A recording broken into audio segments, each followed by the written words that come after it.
Okay, Jane, it's 6:30. Okay, Saida, do you want to make some introductory comments? Yes, of course. Good evening, everyone. A few notes for you, particularly if this is your first meeting with us. You'll notice that you're muted and unable to mute yourself. After each presentation, the co-chairs will call on members of the public who wish to speak. You can ask to be recognized by raising your virtual hand, and you can do that by going to the reactions button at the bottom of your screen and selecting raise hand. It's important not to raise your physical hands or wave at the screen because we may not be able to see you among the participants.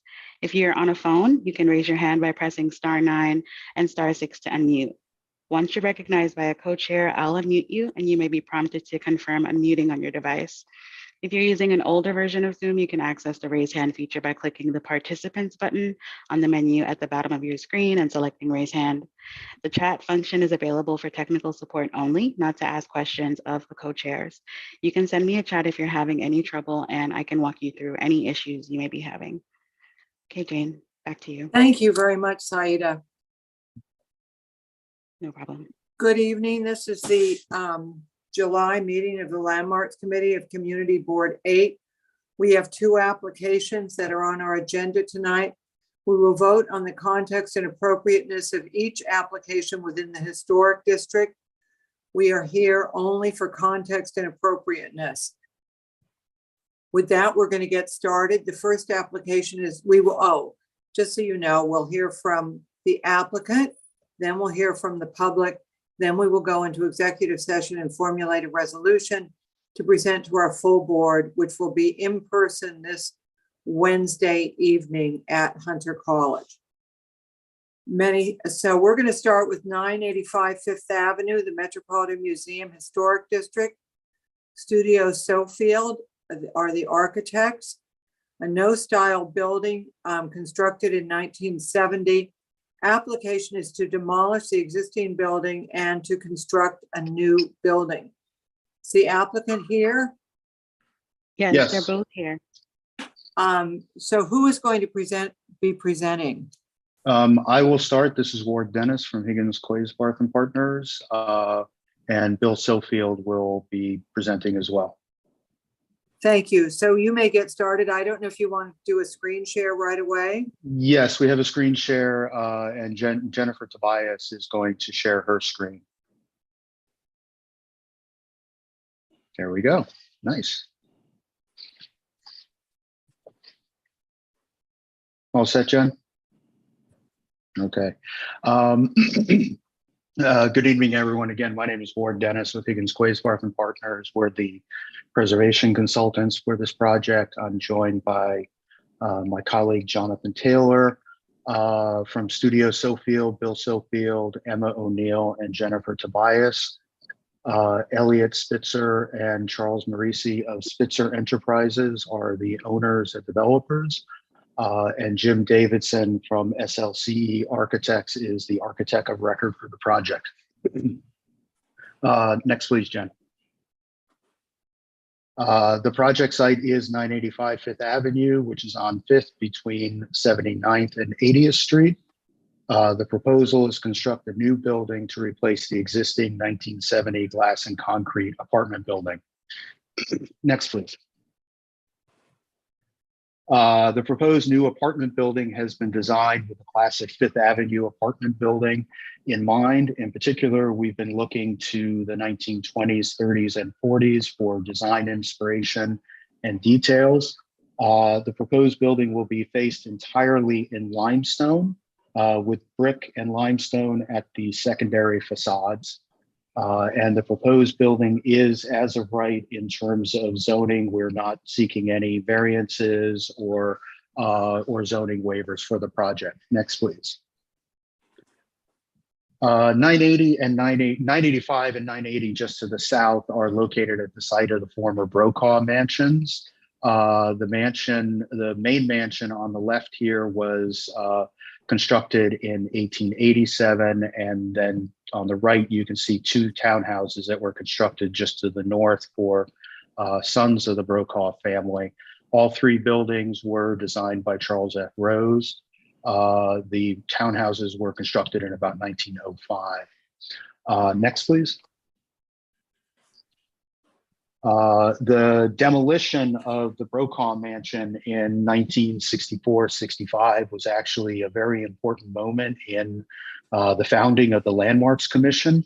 We often think of Penn Station being a major turning point in the founding of the Landmarks Commission in New York, but it was actually the pending demolition of the Brokaw Mansions that led Mayor Wagner to finally move the legislation off his desk and go forward with the creation of the commission.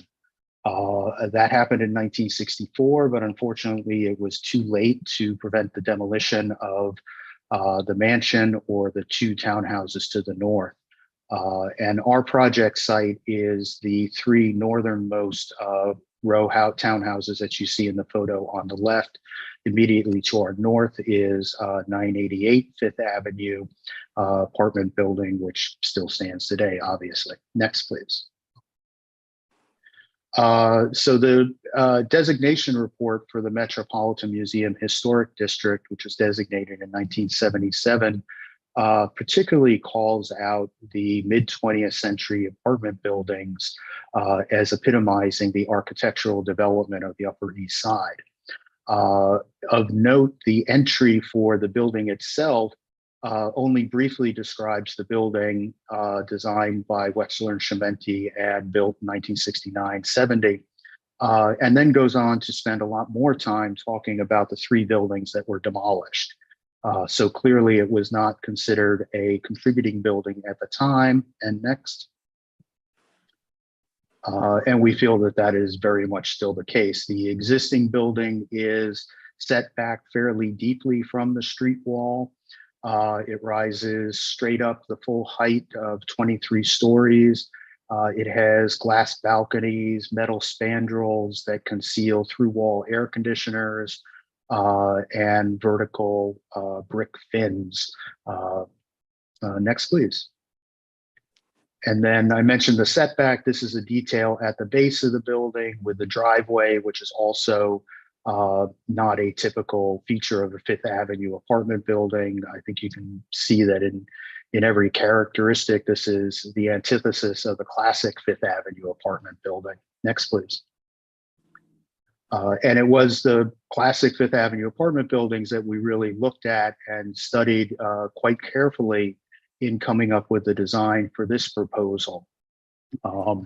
You can see three examples here, but there are many, and we looked both within the Metropolitan Museum Historic District, as well as further south and further north in the adjacent historic districts for examples and historic precedents.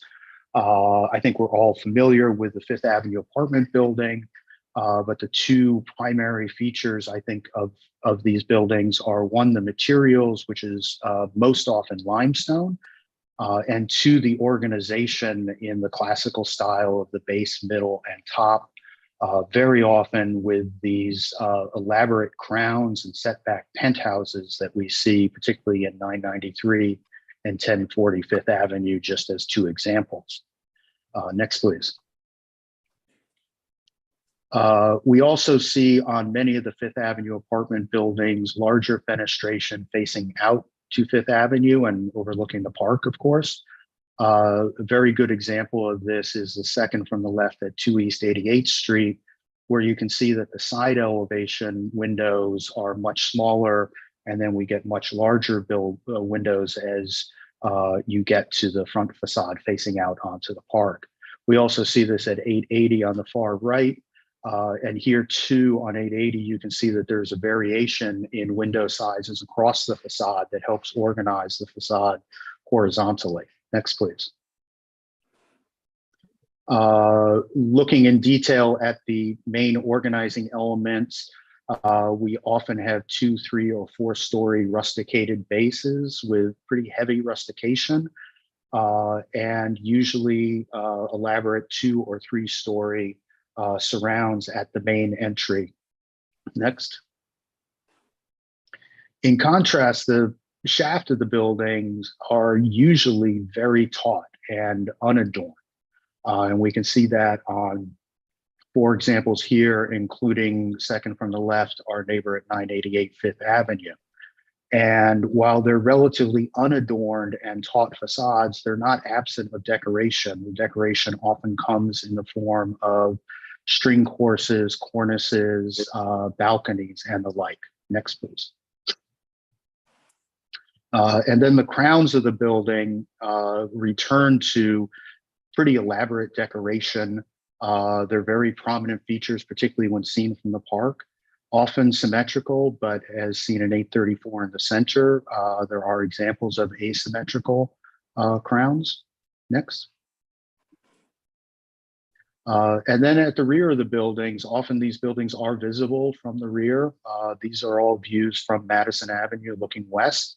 You can see that the secondary facades are secondary. They're often in brick. And they often have elements that return from the main facade, but do so with less projection and articulation.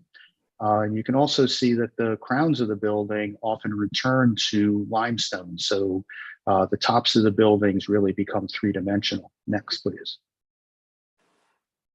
So I'm just going to take you through some overall views showing how we're relating some of these details, and then hand it over to Bill to talk about the design details specifically. First is an overall view of Fifth Avenue within the historic district, showing how our building at the center fits in. The main part of the building aligns with the height of 988 to the left. The overall height of the building is actually shorter than the existing building and shorter than 980 to the right or south. Next, please. Here's an axonometric view showing our street wall being reestablished and coming up to the height of the street wall roughly at 988, actually a little bit shorter. And then setting back 4 stories and then setting back further above there to the crown, with the bulkheads actually shifted to the south against the blank wall at 980 Fifth Avenue. You'll also note that the bulkheads are pushed pretty far back and as far back as we can from Fifth Avenue. Next. Here is a ground floor plan showing our building reestablishing the street wall. Dotted in red, you can see the existing driveway and the existing front wall of the building. And then at the rear, we're actually making the rear yard slightly larger than the existing rear yard. Next. And here we see similar details in section with the setbacks, the overall building at the street wall is the street wall is 8 stories shorter than the existing building. The overall height of the proposed building is about 5 feet shorter than the existing building. Next. What is, sorry, Ward, what is the overall height? We keep mentioning overall height. Jen, can you? Or if that will be mentioned later in the presentation, it's fine. Yeah, I'll get to that. I can't see. Okay, very good. Okay, see sorry. the numbers on the screen. Okay. Sorry, 210 feet. Oh, thank you. Okay. Jen is our numbers person. Next, please, Jen. So here we have the existing building on the left. Again, it is set back and it rises straight up 23 stories. And then the proposed on the right, coming up to the height of 988 and then rising in setbacks above with the bulkheads above. Next, please. And then on the side elevations, the left is the north elevation, which extends above 988. It is substantially in brick with limestone at the crown. And then on the south elevation, which projects in front of 985th, we have more limestone and decoration, but we still treat it as a secondary elevation. Next, please. And then at the rear, as I said, you often see these regulating lines coming across, but with less articulation, and you can see that on the rear elevation here. Most of the rear elevation is brick. with more limestone as we get to the crown of the building. Again, I think in keeping with the way crowns on secondary elevations have been treated in the district. Next, please. So here is just the overall view again, recapping all these elements. We have the 4-story rusticated base with a prominent 2-story entrance surround. Again, the entire Fifth Avenue facade is limestone. Most of the south facade is limestone with some brick, but treated slightly differently to recognize that it is a secondary facade. You can see the coining returning from the Fifth Avenue facade to the side elevation. You can see the very taut skin of the center shaft portion of the building, with really the only relief coming from the projecting balconies at 2 locations. And then above each balcony, there's a slight recess and metal spandrels at the windows to sort of set off those elements. And then the crown of the building stepping back in stages, faced in limestone with the bulkheads above stepping further back. Next, please. So I'll turn it over to Bill here to talk first about some of his experience on the Upper East Side and some of the really wonderful projects he's done, and then the details of this proposal.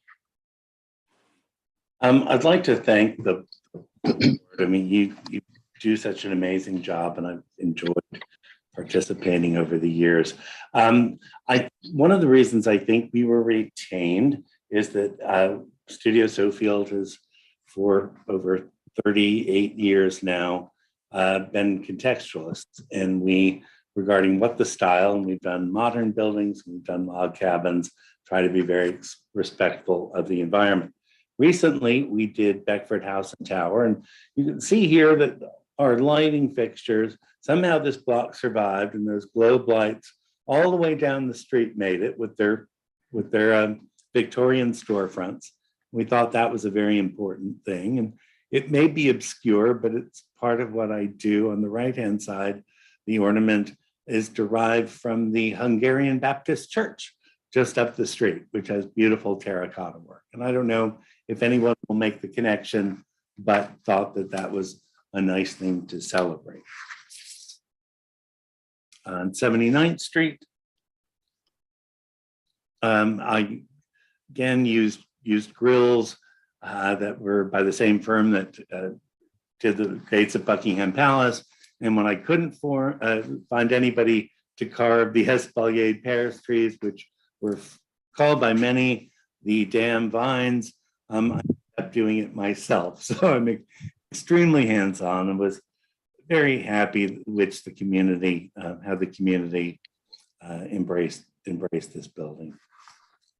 Next is a materials board. Everything is context. So there is the very strong brown brick building that's not going anywhere next to us. And developing this brick, which is both limestone color and then transitions to a brownish brick. So that collision is not so extreme. And I think it will behoove both buildings not to go directly from a limestone facade to a brown brick building. And of course, the granite base that's everywhere in the neighborhood. And those awning fabrics, but don't look particularly well. But there's a beautiful gray and a beautiful off-white. Thanks. The base of the building. On the far left, you can see I walk up and down Fifth Avenue a lot before I took on this project.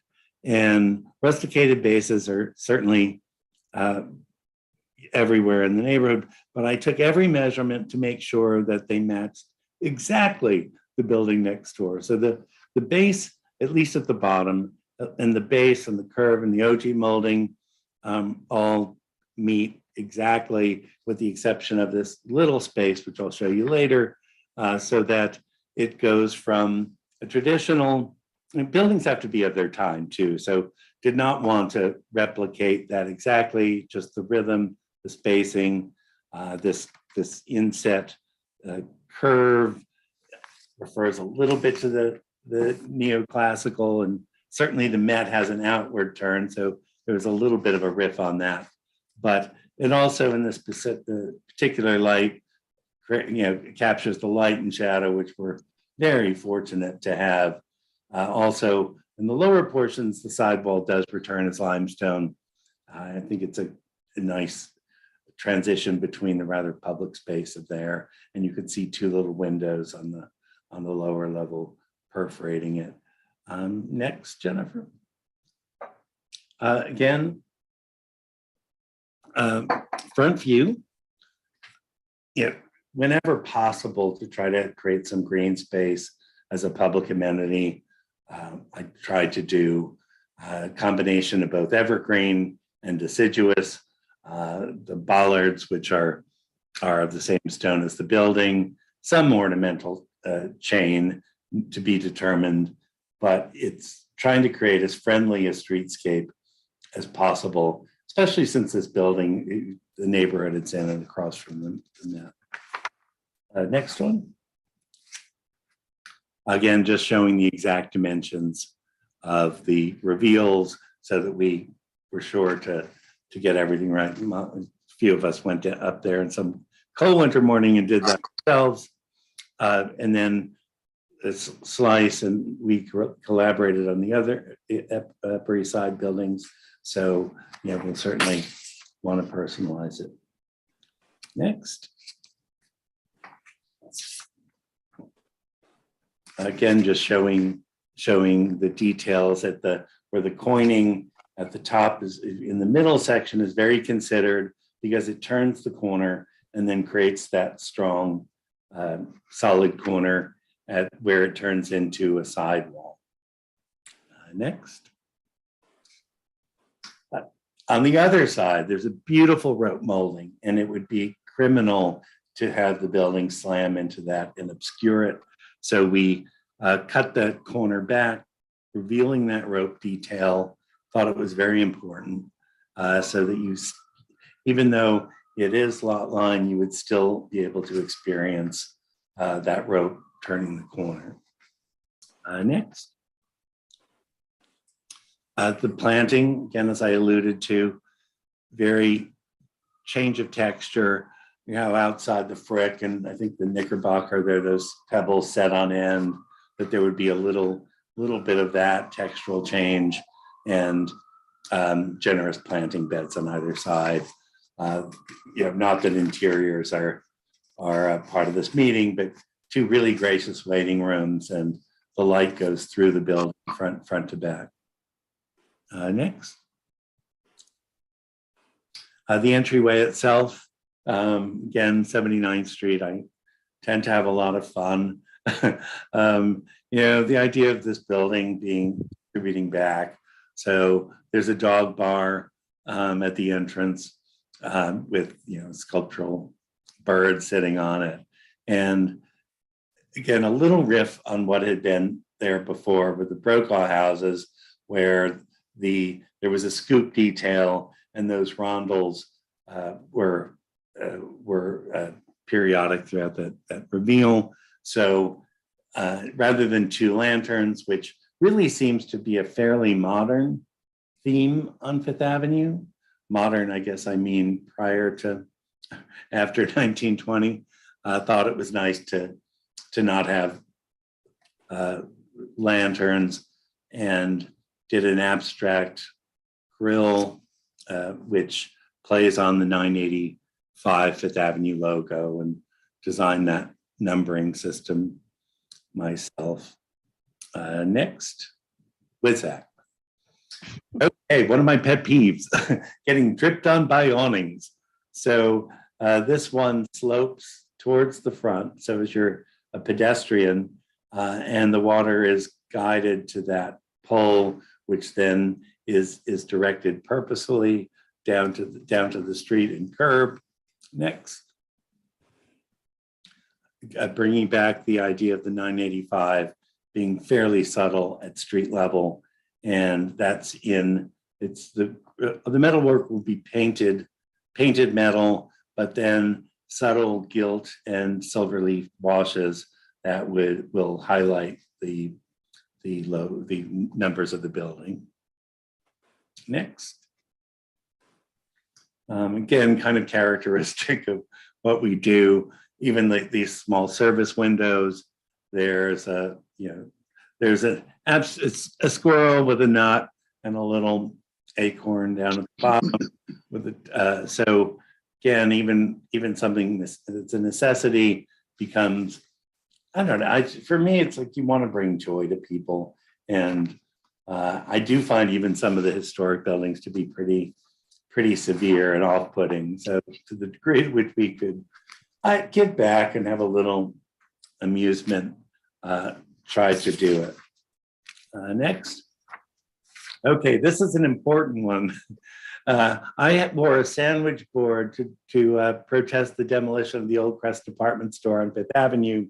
And one of the things I loved about that place was that there are these bronze doors that tell the history of the buildings that it were down. They were, in some ways, there's the plans, sections, elevations.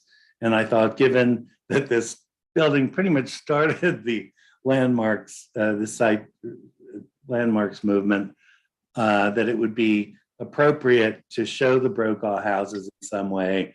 This I literally photoshopped over from the Crest image, but in some ways to acknowledge all the buildings that had gone on the site before. We found a great image of the wooden houses that had been there originally, which still had some Italianate trim at the top. So whether we go back that far, but New York has always been an evolution, but somehow to pay back or pay tribute, we thought was important. Also integrating, security systems, all the modern day things that happen in a thoughtful way. Next. The lower part of the building, the balusters that really have a similar rhythm to what the building next door has. Balusters, there's a theme on all of the building, one because of the concave coursing, but balusters don't conform to code. So I used the scroll instead, symbolizing knowledge, but again, a little obscure. I don't think anybody would overtly recognize that right away. Next. The main portion of the building, again, trying to keep it as taut as possible, the coupled windows at each end, the very plain spandrels. I think in particular, and it's something that I've done in most of my work, is set the windows fairly deeply into the wall. I think walls tend to be very thin, and people want to maximize the internal dimension, but that dimension is what, the light and the shadow. Also to highlight the side, that's where the brick would happen. It's very strong corner with coining. The limestone changes slight color, and then the brick is adjacent to the brick, which I think also breaks up that elevation as we are restoring the Fifth Avenue street wall. The building to the left, you can see lost its balconies. We put ours back where that is, and the setback aligns very closely with the building to the left. Next. One of the things, again, French Renaissance revival, not that anybody will pick that up, but the light and shadow, so there is a dimension to that thickness, and that's taken right off the Brokaw house detail. Again, the window mullions, they have detail. There is, they are substantial. Wanted to retain the simplicity of the windows that are so typical to New York. Today, divided lights you put on plastic muntins that I just think look horrible. So trying to maintain the cleanliness of all the buildings that Ward had gone through. Next. Again, most of the Fifth Avenue buildings were pre-code, so that there was a lot of space between the balusters. Here, trying to come up with I worked on a building that between the balusters, the building had put crystal rods to make up for the 4 inches. Here we have cast glass circles that are projected out from the windows and another course above. So all variations on the theme. Next. At the very top, we now have quite literal quotations from the Brokaw mansions, but I think it's nice to pay homage if we can. Next. How we treat the returning cornice of the building next door. We want to preserve that architectural detail in that corner. So we've, even though that projects, cutting back our building or this building so that, again, that rope molding is visible. You can see on the right how we handled it. You still get the idea of the returning cornice, and this building is quite secondary in terms of the detailing at that point. The other top part of the image shows a rather candela treatment of the dividing wall, and the side railing for the people who live in that apartment will continue and not be touched. Next. Again, the upper view, the view of the upper part of the building, the corner cuts, trying to very much take the mass out of that. The mass, rather than be split, and this was a decision, we had an option and a courtyard in the middle, consolidated towards the middle, and the bulkhead, which we decided to push against the wall of the tallest building to minimize the impact of 980 visually, as this building is much shorter. Next. The spandrels for the upper portion, again, very austere, pulling from, I love the Duke House. So again, pulling from that tradition of Fifth Avenue austerity. The scroll gets a little bigger here. Next. And then the balustrade, or the detail at the upper top with the limestone eggs and the limestone rails, kind of completing the neoclassic detailing of the top, which we tried to keep very, very clean. I know a lot of the adjacent buildings have the body of the building is very, very austere, and there's this dramatic flourish of another period at the very top. But we've been trying to be a little bit more restrained and be of our time as well. Next. Showing again the fluting detail at the top being a very subtle one, more about light and shadow, and then the curve reappears. Again, trying to mitigate the distance between the adjacent building and this, so we don't have a strong corner there. Next. The rear facade, again, one of the things at 79th Street was so appreciated by the neighbors, we won an award for it, was that the back was not completely unconsidered because it was a view of a lot of people. So here, even though we tried to be appropriate with keeping it brick almost up to the top, we still had some limestone detailing. I think some of the buildings north and south had very elaborate tops that are limestone all around. Didn't think that was quite appropriate, but trying to take what is necessarily mechanical, wanting to screen it, and then trying to do something a little bit more sculptural with it. I've always loved the irregularity of tops of buildings in New York. So even though there's a balanced symmetry, there's nothing about the rear facade that's symmetrical. And of course, at the bottom, there's a garden, which will be give back at the lower levels. Next. And I think, Ward, do you want to take this from there? Thanks, Bill. So we just have a couple overall views, existing, existing and proposed. Existing on the left, you actually, from this angle, you only see about half of the existing building. until it starts projecting above 988 because the setback is so deep. And you can see on the right how we're establishing the street wall, picking up on the regulating lines from 988, picking up on the, within a foot or two of the height of 988, of that top cornice of 988, and then stepping back. And then next. This view is from a little bit further north in front of the museum. And at this point, you can't see the base of the existing building at all because of the setback, but you can see the existing building rising up above 988. And then on the right, again, the reestablishment of the street wall and the setbacks of the penthouses and mechanical enclosures. And you can also see, if you compare left to right, that actually a bit more of 980 projects over the top because our building is getting slightly shorter than the existing.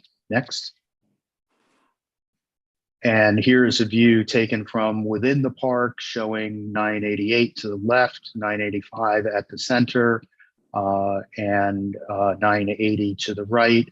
And again, how you can see that sculptural crown from within the park. Next. And then a view from the south, again, reestablishing the street wall, of course, and then also the treatment of this south wall, which is exposed. It's not a corner building, so we are treating it as a secondary elevation, but one that is decorated and given quite a fair amount of consideration in its detailing. Next, please. And then we saw this before, but existing proposed of the rear facade. You can see on the left the existing, the proposed on the right. As typical for Fifth Avenue apartment buildings, the organization of the windows is more functional. And the top of the building then gets more decoration than the base, which is largely brick with only a small amount of limestone trim. Next, please. So that is where we will end, and I'd be happy to answer any questions the committee might have. And I'll, I guess, turn it back to you, Jane. Thank you very much. Quite something, I think, for all of us to see. I don't think any of us have ever seen a proposal where an existing building is going to actually be demolished. I don't have any questions right now. I do want to find out if anyone from the public is present. If you're a member of the public and you'd like to speak, again, you can go to the participants button on the menu at the bottom of your screen if you're using an older version of Zoom. And if not, you can go to the reactions button and select raise hand. I don't see any, Jane. Thank you, Saida. I will go to the committee then. I guess we can start in alphabetical order. Oh, I'm sorry. Lowe has raised his hand. Oh, yes, very Lowe, important. go ahead. Yes, name is Lo Vanderwalt, representing Carnegie Hill Neighbors. I feel a little bit intimidated to be the first person to speak after this fabulous presentation. But we, in Carnegie Hill Neighbors, we share Fifth Avenue. What happens in Fifth Avenue, especially north of 79th Street, we feel is a unity going all the way to 98th Street and beyond. So we're always concerned about what happens to Fifth Avenue. And I'm not going to get into any of the details, the wonderful presentation. But my focus will simply be on Fifth Avenue, and we applaud that the driveway will be eliminated and that this building will conform more closely to the patterns that we are familiar with. I guess I have only one comment question. We see that the green space set off by the balusters and the roping, we might have preferred, and we hope you will consider, to have to repeat the metal grading around the tree beds that exists elsewhere on Fifth Avenue, because it's a unifying force. It's not a big deal, but I think it helps make a pronounced statement of the unity of Fifth Avenue. And we're very pleased with the setback of the sidewalk. I think the distribution is 10 feet and 15 feet open sidewalk space. But we think that maybe considering the darker metal gratings around the tree beds would deserve some consideration. But thank you for this tremendous presentation. Thank you. Thank you, Lo.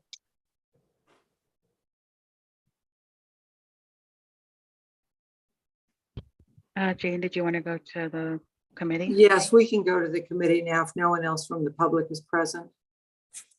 Okay. Elizabeth?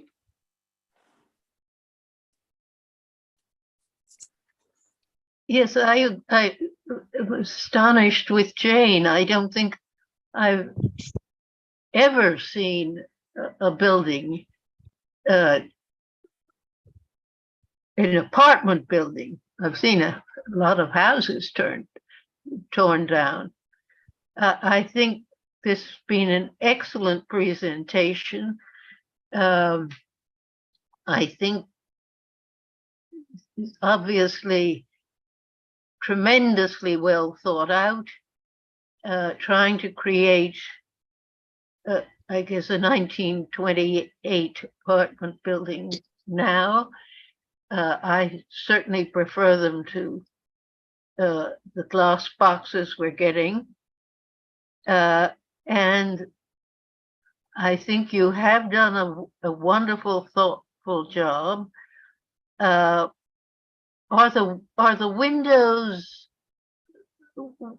what are they? Tilt and turn? What are they? The windows on the front are casements at the flanking sides. Where we have the three windows, the center window is fixed and the two side windows are casement operation. Oh, okay, thank you. And then the rest of the windows are casement as well. Yeah. Okay. Where you have the muntins on the larger windows, I think it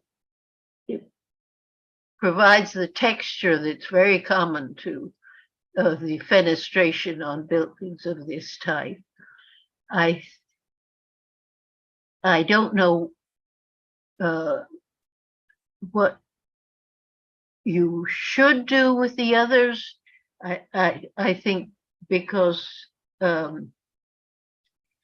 you have a certain amount of texture and they're not huge, and we don't have great big panes of glass, which are so painful. I would have preferred a little more in the way of a muntin on the windows, but I think you've done a very good plan, and I will support this. Thank you very much for your presentation. Thank you, Elizabeth. Thank you. Next, we have Michelle. Thank you very much. Excellent presentation, your detail and all that. Obviously, a lot of thought and consideration and expertise was put into this. So let me just address a general overall feeling that I have about this as I watch the presentation. This project disturbs me. Firstly, I'm not happy with tearing down very tall 1970s building. So that is very disturbing to me. But additionally disturbing is replacing it with this as you have presented it. Now, as I understood it, the point of tearing down that building was to get a more contextual building having more to do with pre-war sensibility. And while this does, in terms of the materials that you're using, it does not to me in terms of the detail. I think it's sort of a mixed, your front door is like a mixed metaphor of contemporary shapes and modern lighting. The windows in a real pre-war building would have been wood, except for the casements that had multiple lights. This is sort of, to me, a contemporized version of a casement window. Even the convex fluting is bothersome to me. So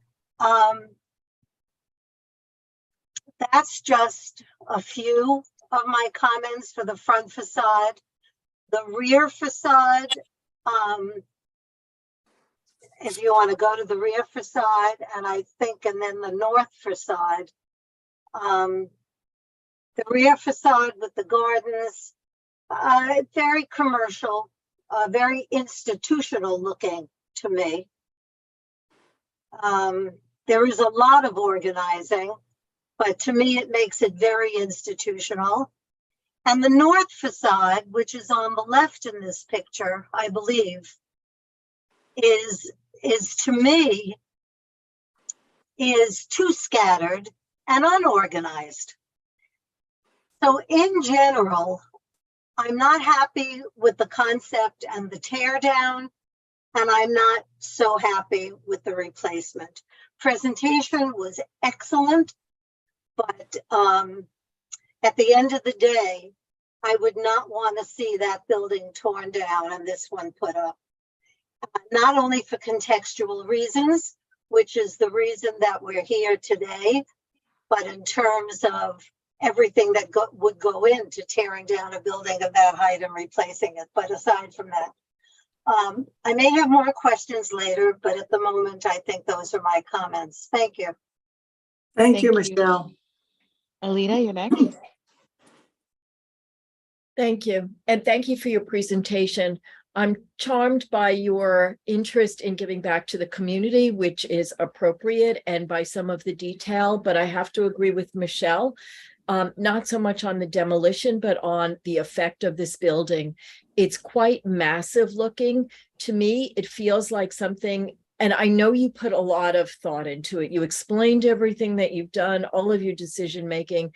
So this is not a reflection of a carelessness or a laziness, but it feels like we're trains passing in the night, and it does not feel like it fits into the historic district at all. It looks quite massive without the size of the buildings near it are much smaller. They're narrower. They have more setbacks. There's something about them. This just feels way too large for the space. The windows are contemporary windows. They don't have any ornamentation on the facade, and the glass reads to me like single pane, like on the Majestic on the west side, where they've replaced their beautiful windows, some of the owners, with single pane. It just doesn't feel right. And this is lacking the detail in the windows, and the windows themselves lack something. It's not even that it's symmetrical, it's that it's just all uniform. And in that, it reads not correct to me. I'm not an architect, and I don't know what the chairs of this committee, nor some of the members, nor very much clearly you know about it, but it just does not feel like it's as though it's appropriate to this beautiful street. And there's nothing like Fifth Avenue, bordered by the park, all of the buildings elegant and interesting, and the wide sidewalks. It's a joy to walk down. And again, your efforts to give back to the community, I'm very grateful for, because we certainly don't see that enough. Ironically, the buildings on 78th and Lexington, one a few years old, one now, have mullioned windows, the same with the way too large building on 83rd and 3rd. They are trying very hard and seem to fit much better into a pre-war context. This just doesn't do it for me. I'll stop here, but I have to agree with Michelle that it feels more institutional than the neighborhood warrants. Thank you. Thank you, Thank you, Alita. Alita. Sarah, you're next. Hi. So I wanted to just start off by thanking Mr. Sofield for the sculpture at 135 East 79th Street. I didn't realize that you are the artist behind the sculpture, and I just wanted to tell you that my daughter loves animals, and every time we walk by that building or we pass it on a crosstown bus, we always look for the sculpture, and it is a constant source of joy for us. So thank you very much for the care that you put into that sculpture. So I think it's a tremendous thing for us to see an application, like Jane said, for an entirely new building. I love the details, and it's clear from the applicant's presentation that there are whimsical and loving details that were included throughout the building, and it almost creates like a little puzzle or a little mystery that as you search through the building, you see little different details that you may not have seen before for those who may not be seeing this presentation. I really love the 985 sign on the door, and I thought that that was a really artistic and like kind of combo deco way to express the address, and the lighting in the doorway that for me, it evoked kind of the old Hollywood vanity tables that the Hollywood stars would have. And so that's how I responded to that lighting.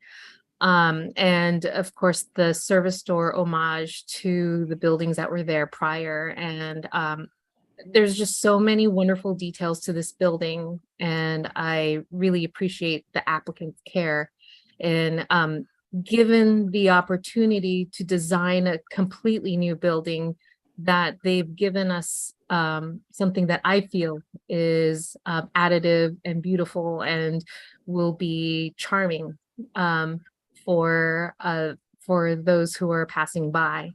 I understand that we're focusing on context and appropriateness, but I do have questions just about the building process. I think it's significant that the neighbors in the surrounding building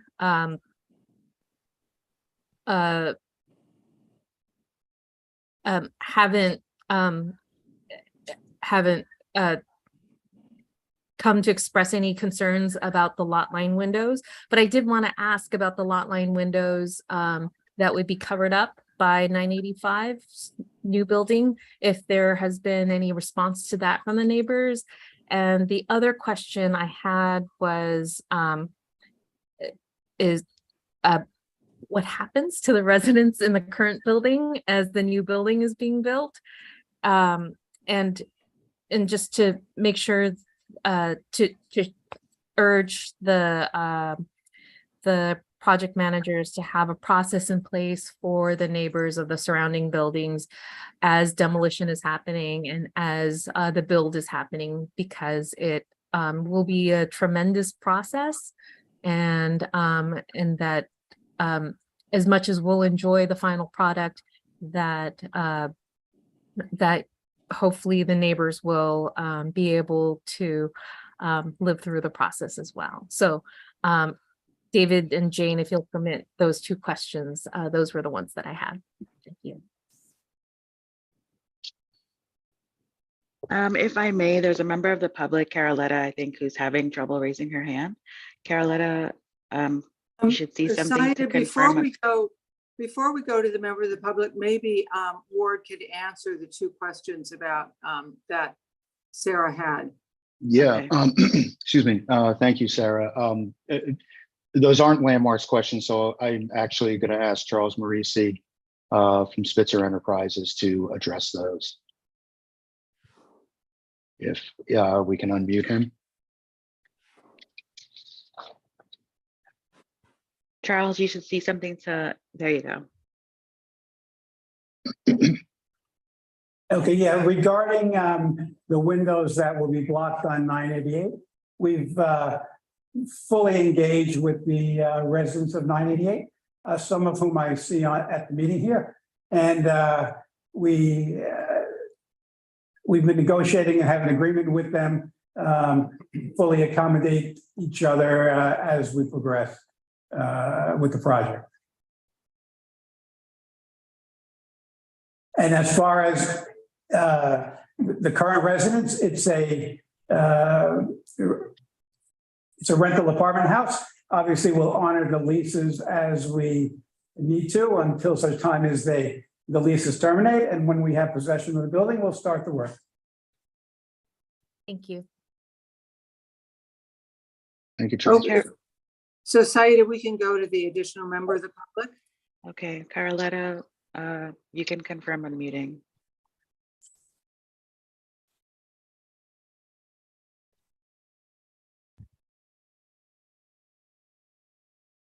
Okay.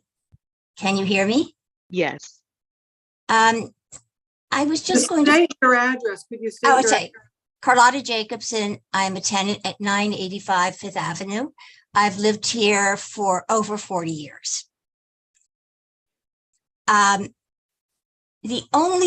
don't know if you know this, I'm sure that this was some mistake on someone's part, but the only way that I found out, and a few other people found out about this meeting, was that the notice was taped to light where the lights are on the street on poles. Now, after it rained, there wasn't even a notice left. But I'm questioning why it was done that way. It felt like if you happen to be reading light poles, you would see it. But that's why I think there's probably more people that would participate and that would hear this, which is very valuable since we live here, if we had been given a different way to actually know about this meeting, which I know is very important. And were you aware that that's how we received the information?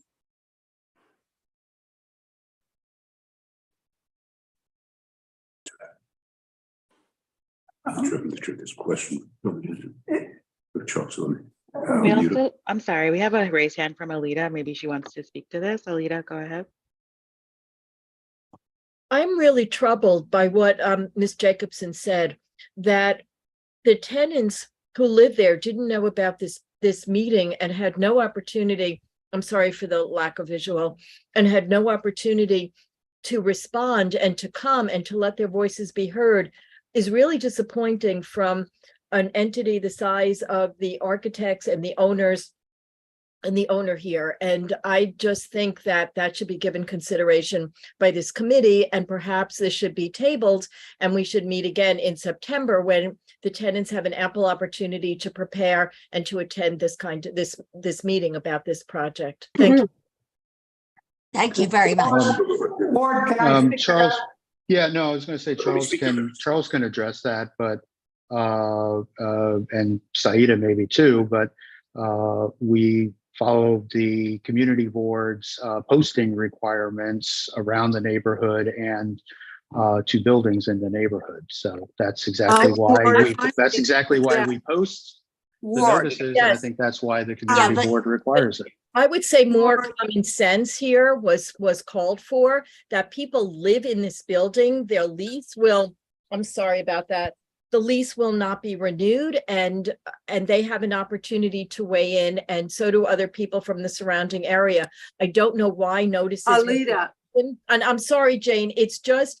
No, I understand. Okay, I'll stop here. You're the chair, you and David, I will stop. You've heard, that's all. Alita, Speak to this for a second. I certainly appreciate your concern I would like to hear from the developer if the tenants in the building were notified about tonight's hearing. No, we were not notified. No one in our building were Madam Chair. notified. Could No I one. hear from the developer, please? Sure. Okay. Madam Chairwoman, this is Elliot Spitzer. We are the owners. We built the building decades ago. We've owned it very proudly for decades and have had a wonderful relationship with the tenants who have lived there for decades, some of whom almost since the inception of the building. It has been knowledge within the building for a very lengthy period of time based upon both news reports, conversations within the building, that this was our intention. The moment that the hearing was calendared with your committee, we did precisely what is appropriate and mandated, which is to follow your rules meticulously, to post the notices in the surrounding community. We have done that in a very meticulous way. And while I understand full well that there are going to be some individuals who, for good reason, are upset that buildings can in fact be torn down and replaced by newer buildings, much to the improvement of the city, I would add. That is what progress is called, and will wish that this not happen. We have been meticulous, as you can see, in both the way we've designed the building, the way we have presented it to your committee, to the Landmarks Preservation Commission here in the city, and to everybody, to be fully open about both what we intend to do and have been very precise in complying with every one of your community board rules. Thank you. I have one more question. Were the individual tenants in the building notified about tonight's hearing? That just requires a yes or a no. No, they were not, beyond Thank you. beyond the notices that we posted, Madam Chairman. Thank you. No. I think with that, we know the tenants were not notified. Saida, could we just continue to go through the board members? Yes, of course. Thank you. Okay, we actually have a member of the public who would like to speak as well. PA, Yessi, you can confirm unmuting. Yes, hi. My name is Pierre Guarci. I'm on the board of 988, and I just wanted to say that, we've had a very productive dialogue with the Spitzer organization. They've been very open with us about what they wanted to do. And we have appreciated that openness. And we overall support the project. I would be remiss to say that, people who have those lot light windows, of course, are not very happy at all of losing them. And I personally live in the penthouse, and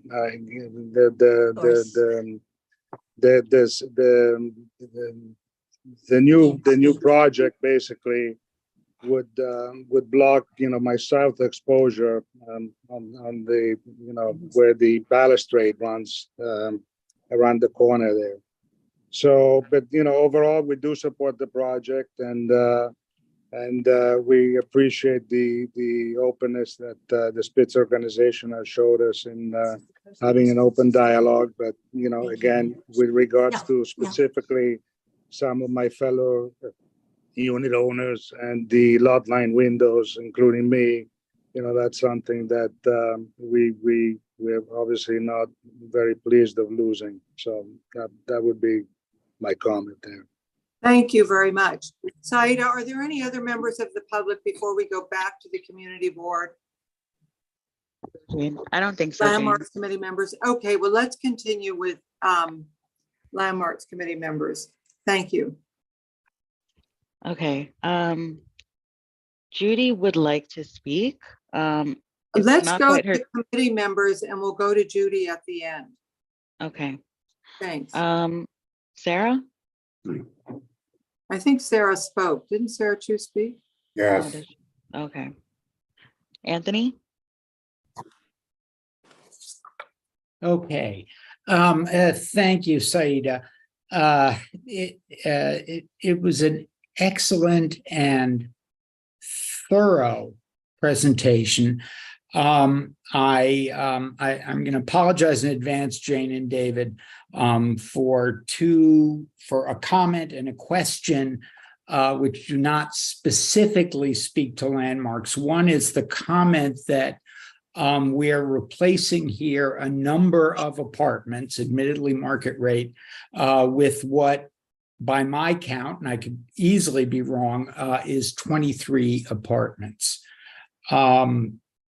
And the question is it necessary, and are you asking for a revocable consent for the landscaping that's beyond the property line? I'm just asking the question. Although I think obviously what you plan on doing outside is in the front of the building is very nice. There is a DOT approval required, and we have started that outreach with DOT. Okay. If you want more details on that, then I would refer to Jim Davidson. But no, absolutely not. Just as long as everyone understands that it's something you have to ask for, and it's not a bad thing that you're asking for it. And I can't imagine that our transportation committee would say no. But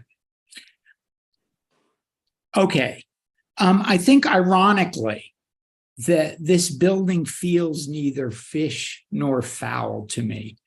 The windows are like empty, vacant eyes staring out from, I appreciate that they're deep set, but it's a very flat facade. And I think someone, maybe it was Alita, made the point that Michelle, that it feels too big for the site. I'm not quite sure why that's so, but I tend to agree with it. For me, the saddest thing is that it seems still like a little bit of a missed opportunity. In some ways, it feels like a clumsy pastiche. Details are like undercooked versions of neighborhood details. There's a lot of the and a lot of this in Sofield's work of the Mott Schmidt building at 72nd and the corner of 72nd and Madison, with the wonderful sculptures, animal sculptures there. And it just sort of feels a little bit like, well, we'll take a little of this and a little of that, and we'll give them big casement windows because that's what people like.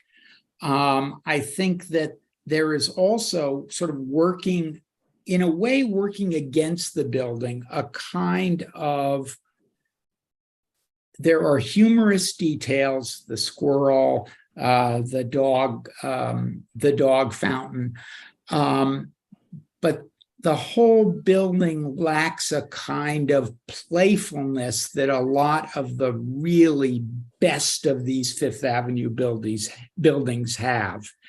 And I feel it's a missed opportunity. I don't know how I am going to vote. Is it an improvement over the 70s building it replaces? Yes, certainly. Is it as good as it should be or could be? I'm not so sure. Thank you. Thank you. Okay, next we have Kimberly. I'm sorry, Marco. Sorry, Kimberly. Thank you, Jane. Can I ask, can you put the historical streetscape elevation, please?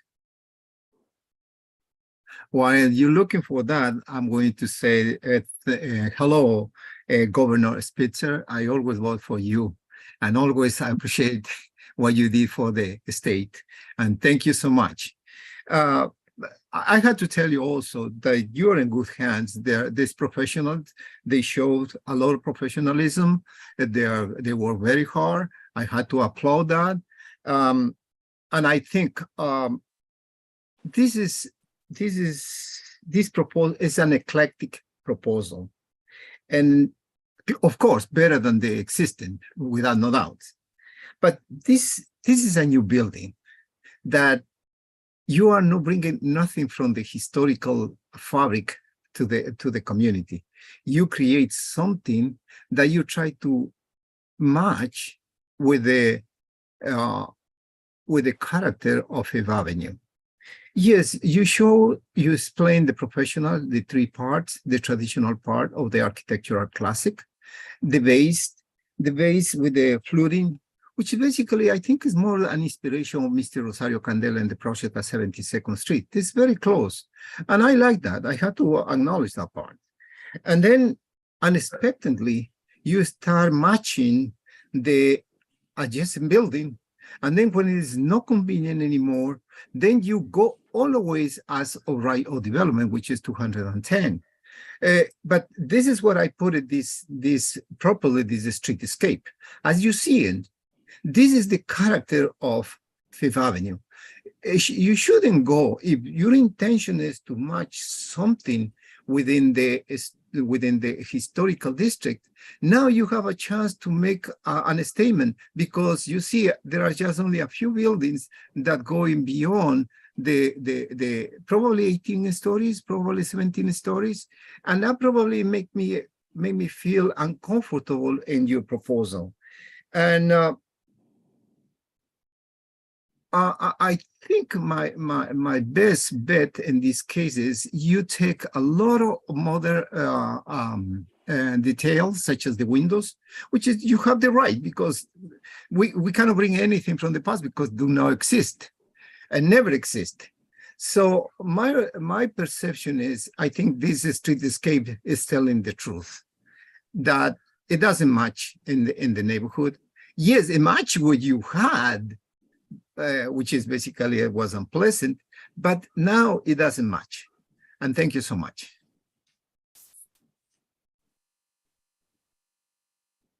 Thank you, Marco. Thank you. Kimberly? Thank you, Saida, and thank you, Jane. Thank you, gentlemen, so much for this presentation. This is, I think, one of the most thorough presentations in the almost 7 years that I've been part of this committee that I've seen. I was very impressed by it, but I also take to heart some of the comments by Alita and by Anthony. There are aspects of this new design that are incredibly clever, and I appreciate how thorough the reference points were to some of the either existing landmark buildings or older buildings. But I do agree with the point that there's something about it that just feels too large for the space. I'm not sure how I'm going to vote on this yet. I'm very anxious to hear David and Jane's perspective. And that's it. Thank you so much. Thank you, Kimberly. David? Let's go to Judith, please. Oh, sorry, Judy, I didn't see you.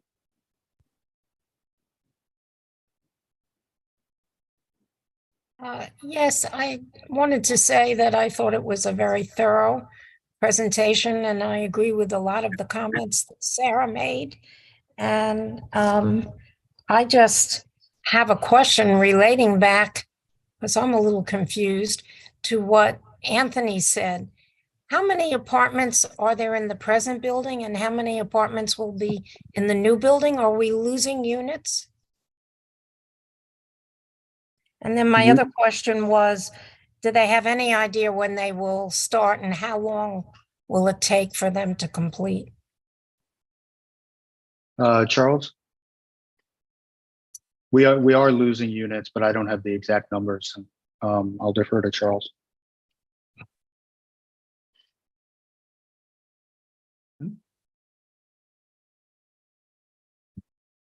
Someone must know how many units are in the existing building.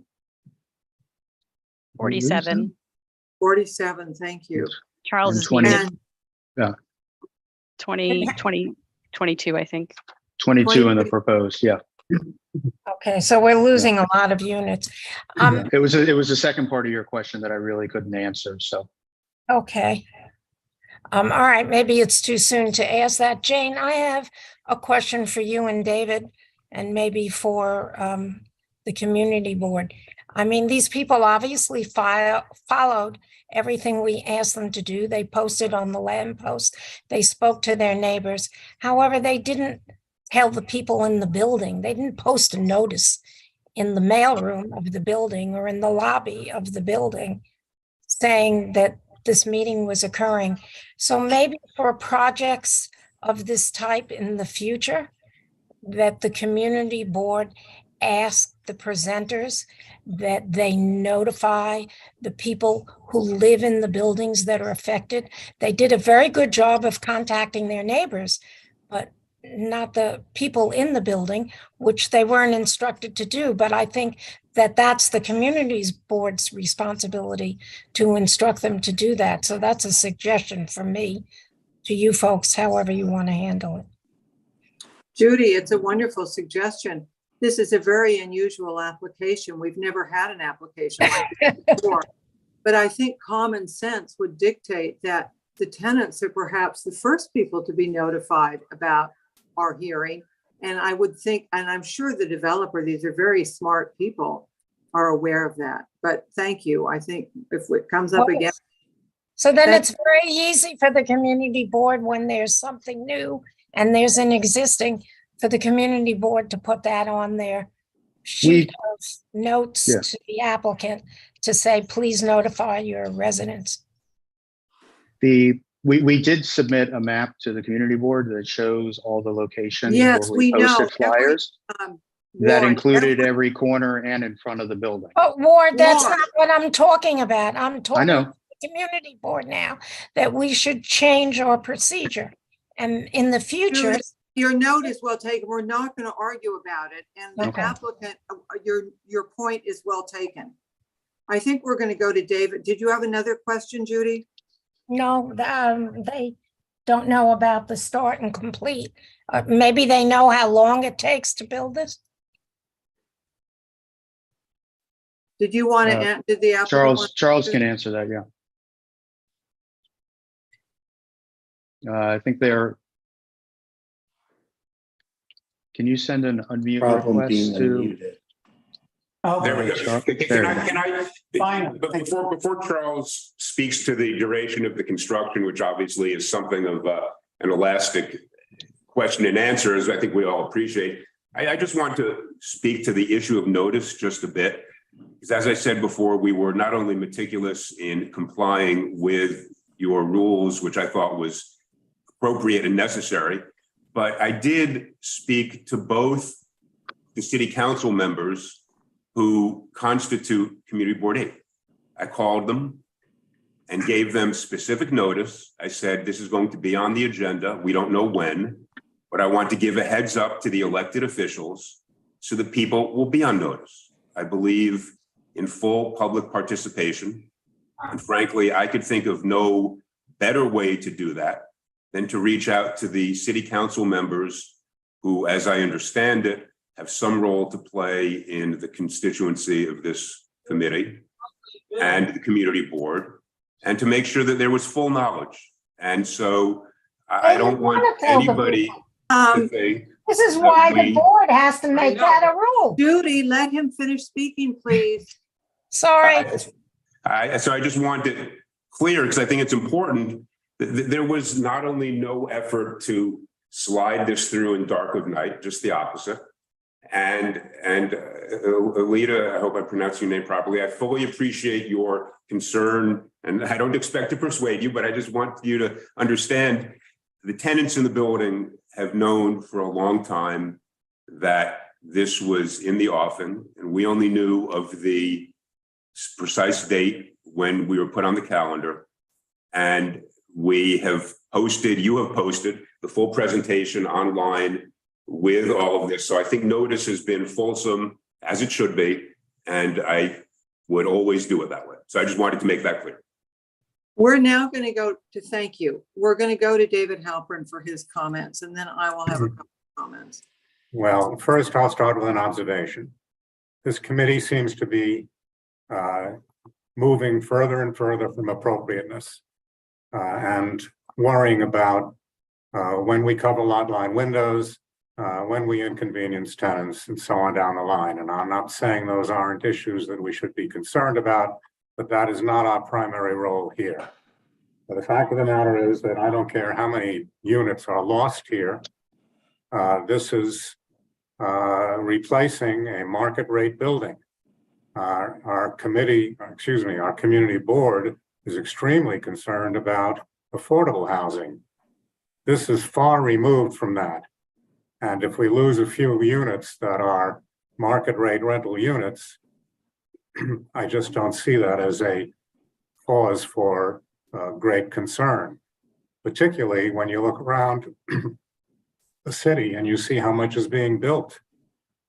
So if you start looking at it from a citywide perspective, my guess is that we're probably gaining units, not losing units. In any event, last but not least, and I don't have to speak on behalf of Governor Spitzer, but my own observation is that this developer has done better than most developers who come to us in terms of meeting their obligations and being very precise and being very careful about it.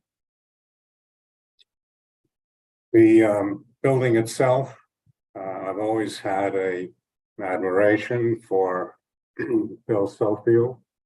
I've always thought that he brings a unique view when he designs the building. I think a lot of that uniqueness comes from his understanding of architectural history and his love of detail. I think you see that in his work. In this building, I think, as Marco said, it is an eclectic building. I think it is a combination.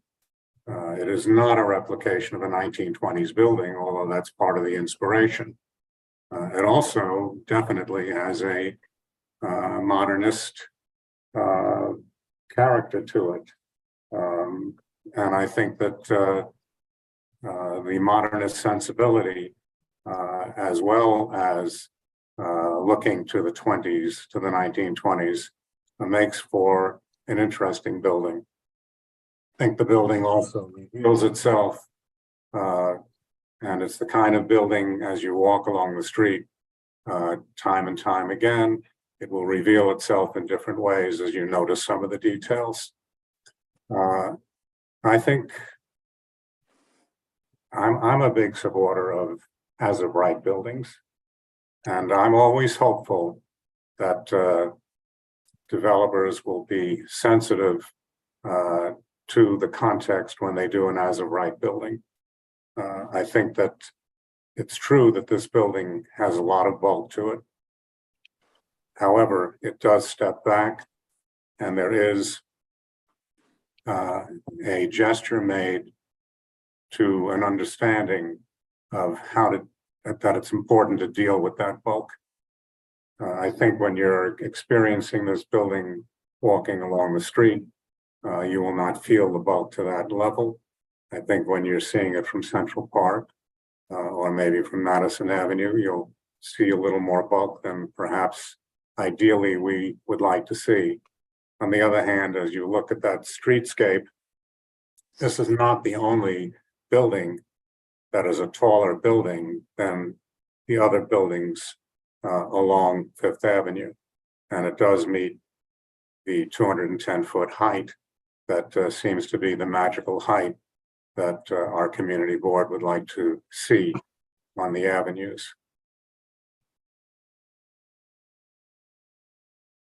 Those are your comments, David? No, I just wanted to say, on balance, I think that a lot of the comments that have been said about the windows have merit to them. On balance, I think it's a good building. I think it could have been a better building, but I think it's a good enough building that it is an appropriate building for its site. So that's how I feel about it. Thank you, David. Is that all? That's my initial comments, and I see so many hands up that I can tell that a lot of people are unhappy with my comments. So I may have to respond to responses. If you allow it, Jane, everybody's had their Of course chance. I will allow it. I have not yet spoken, but I will wait until the very end. So Okay, if there Alita. are comments, David can take questions. David, Excuse me? you may answer. If there are comments, you may address them. Thank you. You're welcome. Alita, go ahead. Thank you. This is the only place even though this is not appropriate, and I'm sorry, David and Jane, this is the only opportunity members of the community board have to express their displeasure with the loss of housing units. Elliot, you were the governor of New York and you did a fine job. And like Marco, I voted for you. And I know you from another context as well. But this is really troubling to me that there is a loss of almost half of the units. Is that the sole reason I would vote no on this building? No, it's not, because unlike David, I don't think it's right, as I expressed before. But I am concerned about the loss of units and possibly who the marketed prospective buyers might be, but that's neither here nor there. So I'll stop again, but I just wanted to say, because it is our only opportunity while you're here in attendance. So thank you for being here as well as the developer. Can I respond just very briefly? And I don't, Madam Chairman, Chairwoman, I don't need to go out of order. And it sounds as though you're heading towards an executive session at some point, but Alita, you're right. There will be diminution in the number of units, but I would point out that as a company, not only during my tenure here, but during my dad's tenure here over 70 years, we have built thousands of units in the city of New York, usually from pavement that was clear where there was nothing. And we have created homes for thousands and thousands of families. In this one instance, where the building that was built in the 70s is no longer either aesthetically or at any other level, either appropriate for its place on Fifth Avenue, there will be fewer units. But on balance, I think it's important to remember, we have built thousands of units in the city of New York. And that is what we do for a living. We don't speculate. We don't gamble. We don't get public subsidies. We build thousands of units. And we're proud of that. And if this one instance where there will be a diminution is such an instance, that's the arithmetic. It is that you are correct. But I stand by our record in terms of what we have done for decades for the city. Mr. Spitzer, we appreciate your editorial comments. I think as David said, we are not here. It's not part of our purview as the Landmarks Committee, but I appreciate that. Yeah, thank you. Are there other members Yes. of the? Anthony, you're next. Anthony, okay.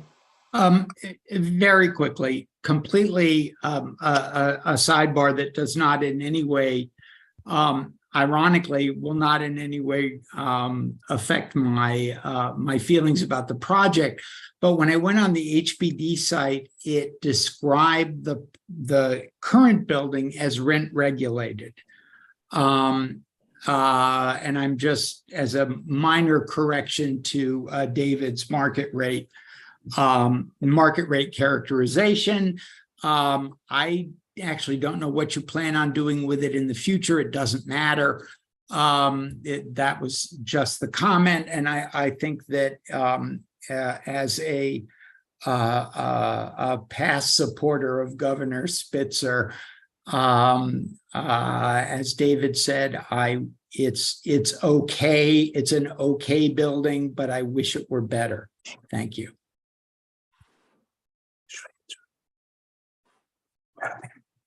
Are there other comments from the members of the committee? Yes, next we have Marco. Marco. Thank you.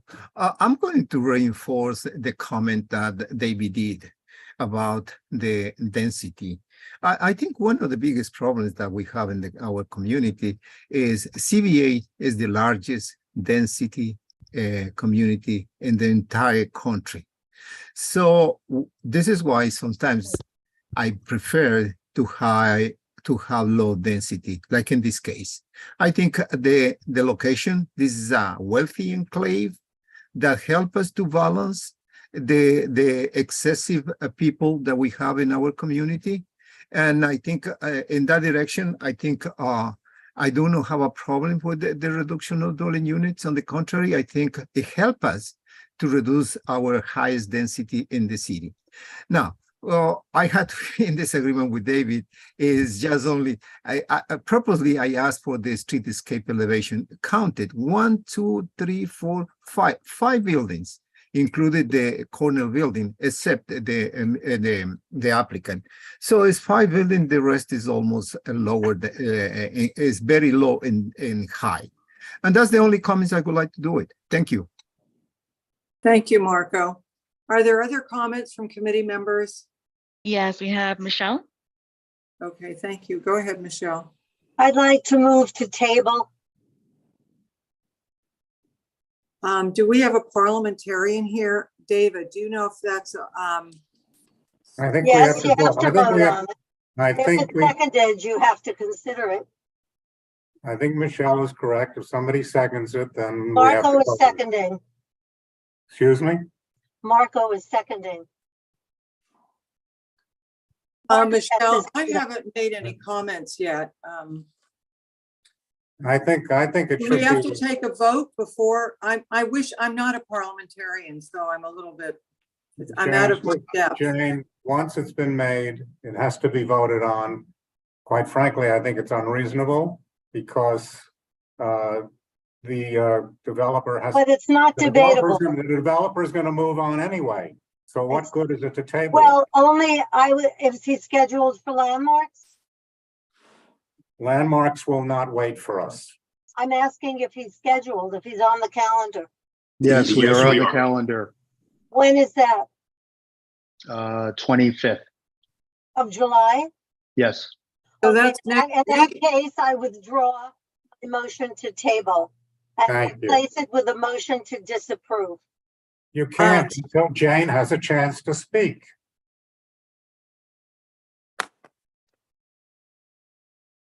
Thank you, David. Give me Jane for. No, it's okay. It's a very unusual application. As you know, it's very unusual to have a former governor in our presence. It's very unusual to have an entire apartment building on Fifth Avenue in such a high-profile location actually demolished.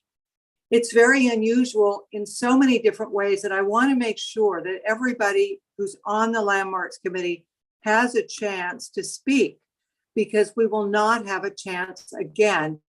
And really, we've heard so many applications over the years that I've been on the Landmarks Committee. This is extremely unusual, as you all know. The only other thing I can think of was the Norman Foster proposal for above 980 Madison, the old Sotheby Park Burnett building, that brought such a collection of people to our little committee meeting. With that said, I want to echo a few things that David said. One, I don't think how many units in the building, existing in the building, or new units in the proposed new building matters to this committee. What matters to us is the context and appropriateness within the historic district. That being said, this is a beautiful limestone clad building with setbacks. I agree the massing is a bit overwhelming when you look at the streetscape in profile, as Marco wanted us to see and spoke to. On the other hand, I agree with David that when you walk by at the street level, you will not notice the massing. What instead you will notice is the whimsical detailing that the architect has provided us, the public, with the little squirrel with the acorn, the dog sculpture. That being said, and I will vote to support the application, but I want to tell the developer, this is not the Brodsky building on East 79th Street that replaced the old Hunter School of Social Work. That building is glorious in its attention to detail, especially the windows on that building and the setbacks at the top. It's a narrower building, and maybe that's one of the reasons why it fits the streetscape along 79th Street much better than this fits into the streetscape along Fifth Avenue. But I will vote to support it. I think the windows are banal. And I think everybody here knows that. It may be an effort on the part of the developer to save a little money. But that is my only real complaint about this building. The setbacks, the way the crown is further set back and reverts back to the limestone, the incredible attention to detailing with the fluting on the balusters, the pointing when the front elevation meets that side south facing elevation. Lot line windows, it's always been a horrible thing that tenants have to deal with. Lot line windows are illegal windows, and we all know that. I'm not going to speak to this anymore, but I want to make sure that every member of this committee has had a chance to give their opinion on proposal. Thank you. Jane, we have a raised hand from Alita and Judy. Okay, Alita? Alita, please speak. I will. This is appropriateness, which is that because of the Met and because of the artists who display on Fifth Avenue, and because it's Fifth Avenue and an exit to the park, there will be a lot of people across the street who will notice the size of the building. That's all. Thank you, Alita. We can't step back. Madam Chair, can I just respond very briefly? The building we are proposing is smaller than the building that exists. Yes, I'd like to make a resolution to approve this presentation. Seconded. Excuse me, actually, I can't do that. It was Judy, did seconded you want by to speak? Or you Elizabeth. unmuted? Did Judy wish to speak, Saida? Judy? She's unmuted. Go ahead, Judy. Well, I thought she had. just wanted to make the resolution to approve unless somebody has a question for me. Well, has it been seconded? Elizabeth also had her hand raised. Go ahead, Elizabeth. If I'm seconding the motion,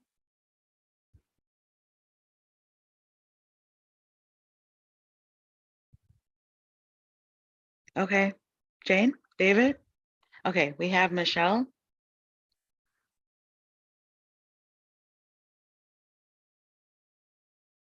Call the question.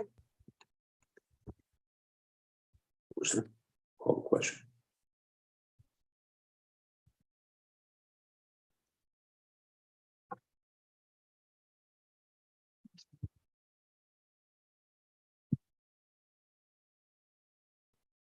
David, I think we lost Jane.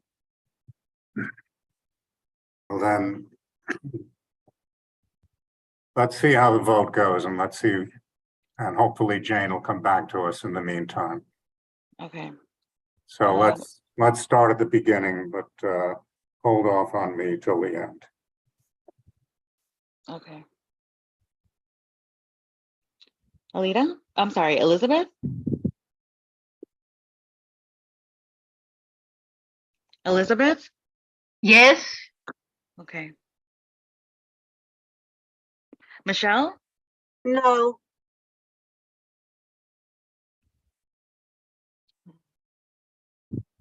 Alita? This is only on appropriateness. No.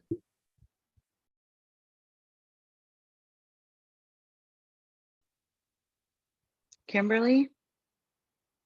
Oh, I'm Yes. sorry. Okay. Sarah?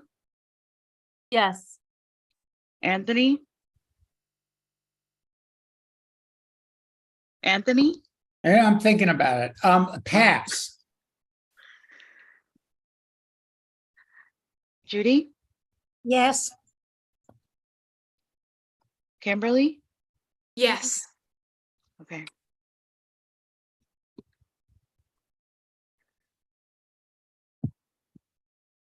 One second while I tally the vote.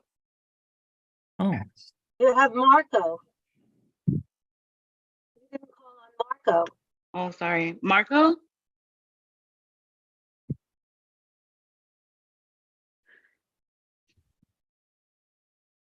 Saida, I'm sorry. I had Thank to. you. Abstain. Saida, I haven't voted yet. Okay, go ahead, Jane. Yes. I am recusing myself from voting. I have been accused of conflict of interest in the past, and having worked with Bill Sofield on a major project for a shared client, I will not put myself in the position of being accused of conflict of interest because I support this building. So I am not voting for cause. I'm not going to vote for cause.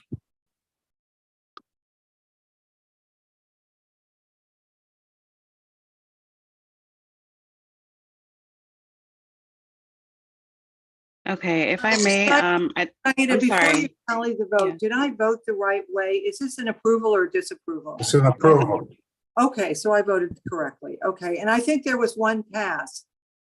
Yes, it was Anthony. I'll vote yes. All right, I'd just like to confirm everyone's vote. Elizabeth, can you repeat your vote?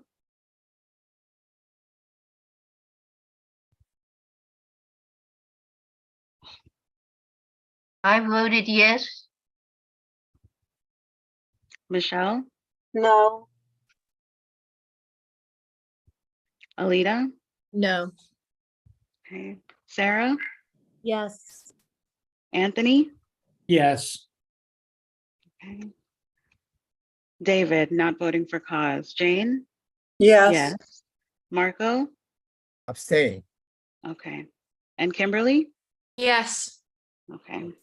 Thank you. 1 second, everyone. And Judy was yes. Thanks, Judy.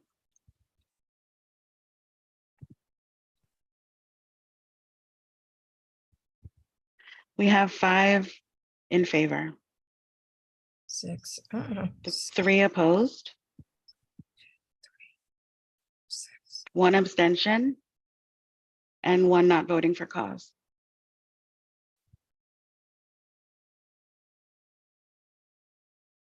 So the resolution carries by 1 vote, right? No, I If you Sorry, count the Judy. votes correctly. I will repeat the vote. 5-3. Elizabeth is a yes. Michelle is a no. Alita is a no. Sarah is a yes. Anthony is a yes. David is a not voting for cause. Jane is a yes. Marco is a no. No. And Kimberly is a yes. Marco was an abstention, I thought. Yeah. Okay. And then Judy, what was your vote? He was a yes. Okay, so that means 6 in favor. yes. Yes, 6 in so that favor. was 6. Right. It passed. Yes, it passes. By 1 vote, is that correct, Saida? We need a majority. 6-3, right? 5.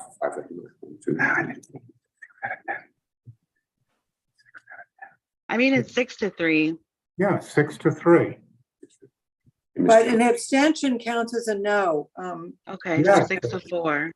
2 noes and 1 abstention, Okay. correct? Yes. Okay, so it's 6-3.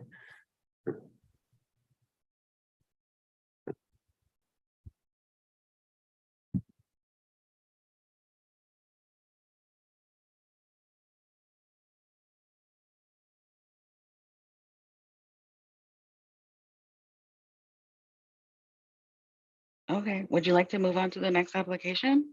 I don't know. Saida, thank you for all your work on this one. Thank you. You're welcome. Jane, are you ready for? Thank you for the committee. Can I just interrupt for 1 second to say thank you to the members of the committee for your attention and your comments, and we take them all to heart, those who agree as well as those who disagree. So we appreciate your time and energy. Thank you very much. Thank you. Thank you. We'll make it beautiful. We're trying. We spare no expense. I know you don't believe that, but we do. Thank you. The next application is 163 78th Street, which is an individual landmark. Thomas Zoli, Principal Architect, Workshop APD. A vernacular style building with Italianate influence designed by Henry Armstrong and constructed in 1861, combined in 1911 and altered in 1929 and 1939 with the latter by A.L. Muller. Application is for a one-story addition, a rear yard extension, and window replacement. And is Mr. Zoli or a representative here? Somebody? Yes, Erin is unmuted. Hi, yes. Oh, hi, Erin Ruley, Higgins, Quaysworth and Partners. I'll be starting. Tom Zoli, I don't know if you're muted, Tom. And then Quinn is sharing, right? Quinn, can you raise your hand? Ah, good, perfect. So should we begin? Yes, please. We're all set. You're ready to go at 8:15? Just don't go too fast because I have to take notes. Good evening, Erin Ruley, Higgins, Quaysworth and Partners. We're the preservation consultants for this project too. I'm joined by Tom Zoli of Workshop APD. They're the project architects. And I'm going to take you through some of the history and context as to why we think this proposal is appropriate. And then Tom's going to share with you the specifics of the design. So Quinn, could we jump in to the next? Great. So here we have the existing buildings and the overall scope of work. And as Chair Halpern, can we go back?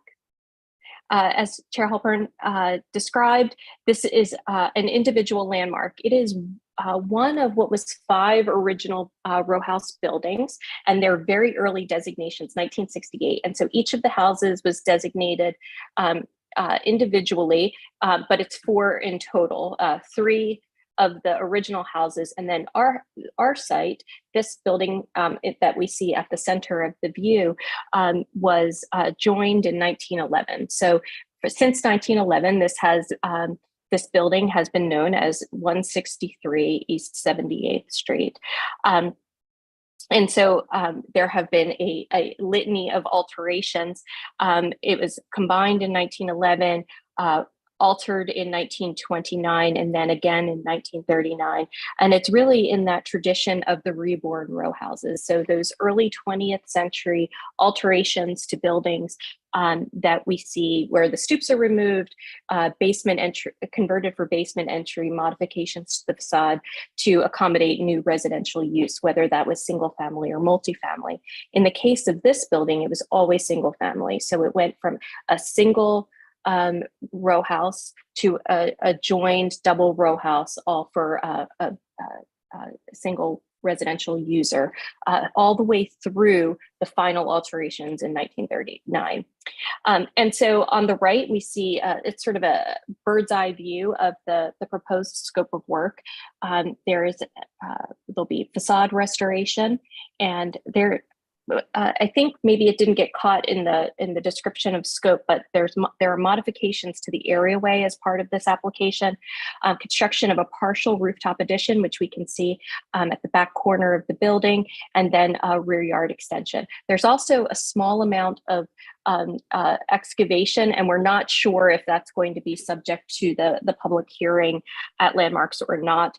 The windows, we believe, are going to be, which are one of your calendared items, we believe they're going to be reviewed at staff level since all of the details are now matching the historic existing condition. Next slide. So here we see the building site. It's located on the north side of East 78th Street between Lexington and 3rd Avenues. And again, it's an individual landmark, so there's no district context going on here, but we are part of a row of 4 individual landmarks. And the existing building and proposed project are all as of right per zoning. Next slide. Just to give you a sense of the overall character of the block, here you can see it's a varied block with different periods and building types, lots of apartment buildings that have been interspersed between some of the previously existing row houses within the block. On the right is the building within its street context. And you can see it's the sort of basement level, parlor floor and third floor, and then it's had in 1939 received a penthouse addition, which is quite close to the front facade. And so it's in all told a 4-story building in its existing condition. Next slide. Oh, great. So here, this is a sort of thumbnail view of the chronology of the building. The original buildings were built in 1861 as a group of vernacular row houses. By 1911, their numbers 163 and 165 were under shared ownership, and that's when the building is joined internally as a single family residence. And there are then a succession of alterations that further connect the buildings. So just breaking down the party wall in between the buildings. And so we see in 1913, there's a small rear yard extension constructed. And then in 1922, further interior changes. In 1929, we see the changes coming out to the front facade. So there are modifications at the ground floor and at the uppermost floor of windows, where all the sills are dropped to match the condition at the former parlor level. And in 1931, the rear extension is expanded. There's rear yard walls, garden walls constructed at that time. And then in 1939, further alteration with the existing penthouse construction. Next slide.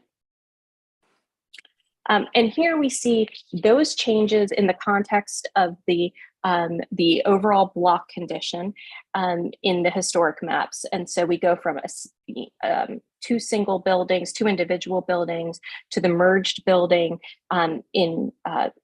merged in 1911, 1916, we get a rear yard extension. And that continues in 1930, where the rear yard extension is expanded further. And in 1939, the existing penthouse is constructed. So we see that all that existing condition in 1956, map on the right. Next slide. So this is a view from 1930. And so Quinn, could you show the buildings? Just right there. Great, great. So here we're seeing the post 1929 alterations. So the stoops have been removed. You have a basement level entry. You have parlor floor windows, and then the second floor windowsills have been dropped. And you have this very uniform design across the facade. Also of note, the building to the east, the apartment building, has been constructed. That dates to 1928. So we're starting to see that evolving context for the earlier row house block. Next slide. So all projects should have this photograph for their historic buildings. This is a great frontal view from 1939, showing the overall condition of the building when it's about to be sold to its next owner, and of course introducing its next generation of life. But you get that sense of the dropped sills, the casement windows, and the overall configuration of the building here. Next slide. And so here we see the whole block front, or the row of 1861 row houses in circa 1939. And so there are 4 buildings, originally 5. The farthest to the west, we see in this photo on the left, has a mansard roof that was constructed in the 1870s. So that very early generation of building expansion that we see really throughout the district, but also throughout the city. And then the 2 intervening buildings there. Thanks, Quinn. And to the right, we see the rooftop addition, the penthouse in 1939 under construction in that view, right? And so we can see, again, that sort of evolving context. Next slide. The apartment building to the east was constructed in 1928, as I'd mentioned. And so in this view on the left, it's 1928 view. And so you're seeing the vacant parcel of the apartment building. And then our site is immediately to the left in the foreground. So this is a sort of a thumbnail view of the original or previously existing condition, actually, before the windowsills are dropped. So you can see the parlor floor windows. There's a defined panel, spandrel panel that runs between the parlor floor and the second floor, and then the second floor above. And on the right, it's this little known fact about tax photos that when a project was under construction, they often came back and rephotographed the buildings to capture them after a project, if the original photograph showed a construction project. So here on the right, we get to see the project as completed. So very fresh 1939/40 view of the building with its penthouse level added and all of the sort of attendant details that had previously existed as of the 1929 alterations. Next slide. So here, just to give you a sense of the neighborhood context, that reborn row house on the Upper East Side, those modifications to in the aughts, teens, and 20s to previously existing buildings was an important part of the history of the residential development in the Upper East Side. And we have many examples, both within this grouping of individual landmarks, across the street from the site, which is not designated but has evolved over time, and then as well in the Upper East Side Historic District, which is to our west. Next slide. And then here are just a few examples on our block of enlarged row houses. So this is on the top, we see the view of the row houses directly across the street from us. These are not designated, but show that sort of evolution of setback rooftop additions, and that the great variety in scale and period that we see throughout the immediate context. On the bottom, number 157, that is that mansard roof within our row that was added in the late 19th century. The view across the street of 162 East 78th, and then 159 and 161 East 78th. These are the two buildings within our row that have had setback rooftop additions as well as rear yard extensions, full height rear yard extensions. Next slide. So now we'll just sort of jump around to the back to look at how the rear elevations and the rooftops have evolved within this row of 4 buildings. On the left, we have the original condition of the building, so 5 individual buildings, and then that transitions into 4 buildings. So the 163 and 165 are merged, and at the far end of the row in 1916, we see the 1870s mansard roof addition, and then a collection of rear yard extensions. That continues into 1930, where the rear yard extensions evolve and expand.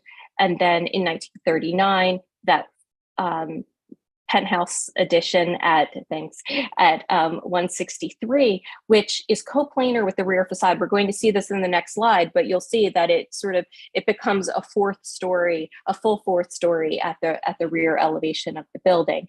And then in the current condition, so we have the mansard roof at the west side, the 1939 edition on 163, and then between those two, there have been commission approved setback rooftop additions that extend all the way down the full height of the rear facade. So they have full height rear yard extensions and 1-story rooftop additions.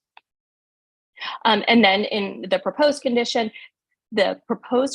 extends out to the plane of the full height extensions to the west, with a 2-story lower level extension, and then the rooftop, sort of partial floor, minimally scaled rooftop addition there. Thanks, Glenn. Next slide. Here, just to give you a sense of how that all works in the streetscape, much of it is non-visible and not experienced from the street level, but there's a great variety in scale and building type and period that we see. At the top is the north side of the block. Our building is unfortunately shrouded by a very verdant tree.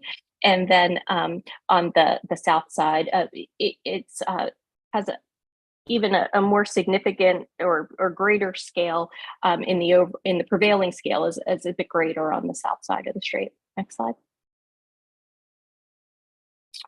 And then here, just the existing condition. So on the left is the overall front elevation. So we can see very typical of those reborn row house configurations, that tall areaway fence sitting atop a brick low wall, the basement level entry, the 2 floors above that, and then the existing penthouse level above that.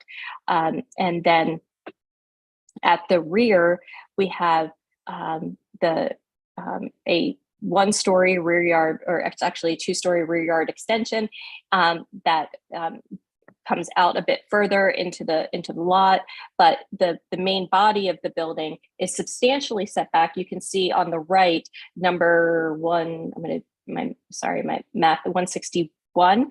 To the right, that is the depth of the previously approved full height rear yard extension and 1-story addition that we see there. So this is 4 stories and then 3 stories below that. And you can also see here that what I described earlier, where the 4th floor is coplanar with the rear facade. So you have all modern infill, all modern construction above that, what would have been the historic 2nd floor that existed previously, and then it has sort of been subsumed by the existing 4th floor construction. And I think maybe, Quinn, what's the next slide? I think here, Tom will take you through the design proposal.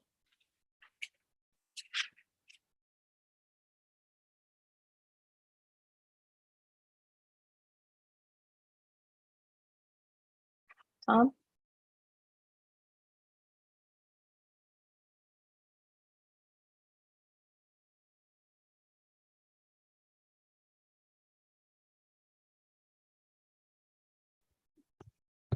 Tom, you can confirm I'm muting. Oh. Oh, okay. I think Tom is need to be unmute. Thank you.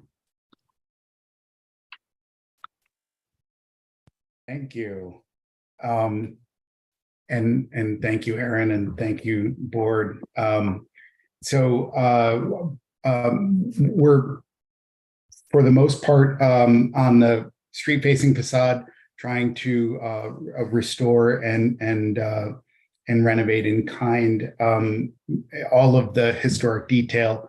We have a penthouse addition proposed on the roof above the 1939 4th floor addition, and then the rear yard addition.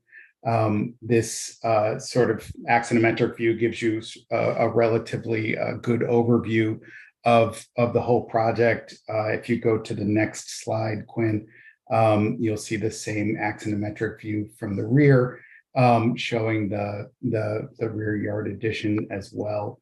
And you can go to the next slide. We can go back to these and go back and forth a little bit with any of your questions. On the front facade, the existing is on the left. Excuse me? sorry. The existing is on the left and the proposed is on the right. Our intention is to remove the full height metal gates on all the windows and go back to one of the earlier designs from, I think, pre-39, where they had just the French doors and the railing height metal gates. The other restorative moves were when they lowered the sills on the second level, or sorry, on the third level. When they lowered the sills, they installed what appear to be simple concrete sills at those windows. We'd like to replace those with brownstone sills to match the original condition of the brownstone lintels and sills throughout the front facade. There's a few other details we'll see as we move forward here that we'll talk about. You can go to the next slide, Quinn. Rear facade. A second. Sorry, David. Was some discussion about the windows going to be going to staff level, or is it part of your application to us? I don't want to spend time on the windows if it's not part of the application to us.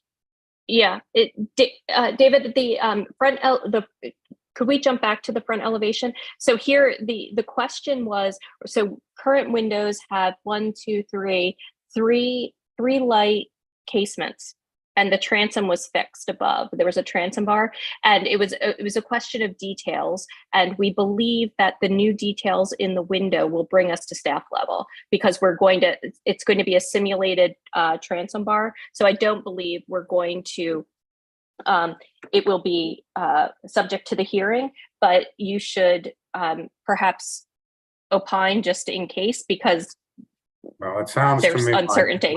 Right. It sounds to me like it's not a decision yet. So I think we have no choice but to consider. But the intent is to simulate the historic condition in terms in the new construction, in the new window design. And that was not in the previous discussions with landmarks. It was a little bit different. So now it's matching up in terms of profile and dimension. That's fine. Okay. Correct. And the operability is different on the existing. As Aaron was pointing out, the bottom three lights of both the parlor level and the third level, the bottom three lights are the full height, basically casements, effectively French doors. On the proposed, because those details are difficult to do with that fixed transom, new windows, fixed transoms get very chunky. So we were proposing to have effectively a fake simulated transom bar, but have the entire French door / casement open. On the upper level, the 39 edition, we are proposing to enlarge slightly the windows above and bring them down to the floor. And then we have some new railing elements, and as you can see here, the new penthouse addition at the top. The only other just small item on the ground level that I wanted to make a note of is the existing service entrance door is a little bit lower and has a brownstone lintel. We're proposing to remove that lintel so that this service entrance door matches more closely the main entrance door. It already has the continuous brownstone lintel across the facade. We just are proposing to keep that a little bit more, what feels to be a little bit more consistent. You can go to the next slide, Quinn. Similar, there are a number of different things that I'm sure we can talk about here on the rear facade, but the lower two floors are proposals to bring those out and a little bit further than the adjacent building, but well within the zoning envelope. We have a sort of a conservatory bump out on the third floor, and the rest of that facade is brought out to match the rear yard depth of the adjacent townhome. And then there's the penthouse pop up at the top. We can go to the next slide. So this is the section of the existing townhome, and it's a relatively straightforward section. It's just a garden level, parlor level, third level, fourth level. That fourth level is that 1939 addition. You can go to and you can see beyond the rear yard of the rear yard addition of the adjacent townhome. If you go to the next slide, you'll see our proposed section with the red line showing the previous the existing condition, where we're bumping out a little bit further in a couple spots, but once we get aligned to the adjacent townhome, we are aligned to that building. And keep going to the next slide. So this is just giving you a sort of a diagram of the additional square footage of effectively bulk that we're proposing to add. You can go to the next slide. This is the existing and proposed plans of the entry level on the left and the roof plans on the right, to help facilitate questions that anybody may have as we go along. Sorry, are there dimensions on your plans, or can you tell us the dimensions? We can tell you a number of them. Any ones that you have questions about. Quinn has. Yes. Well, the width and the length, and then existing, and then the additional length that you're adding. Right. The width of the lot, Quinn, is just so I don't screw it up. I want to make sure that I'm giving them the right numbers. I don't know. Can you unmute Quinn? But those I might be able to pull them up quickly. Tom, what about in section? If we go back, does the section show the dimensions? It does the depth.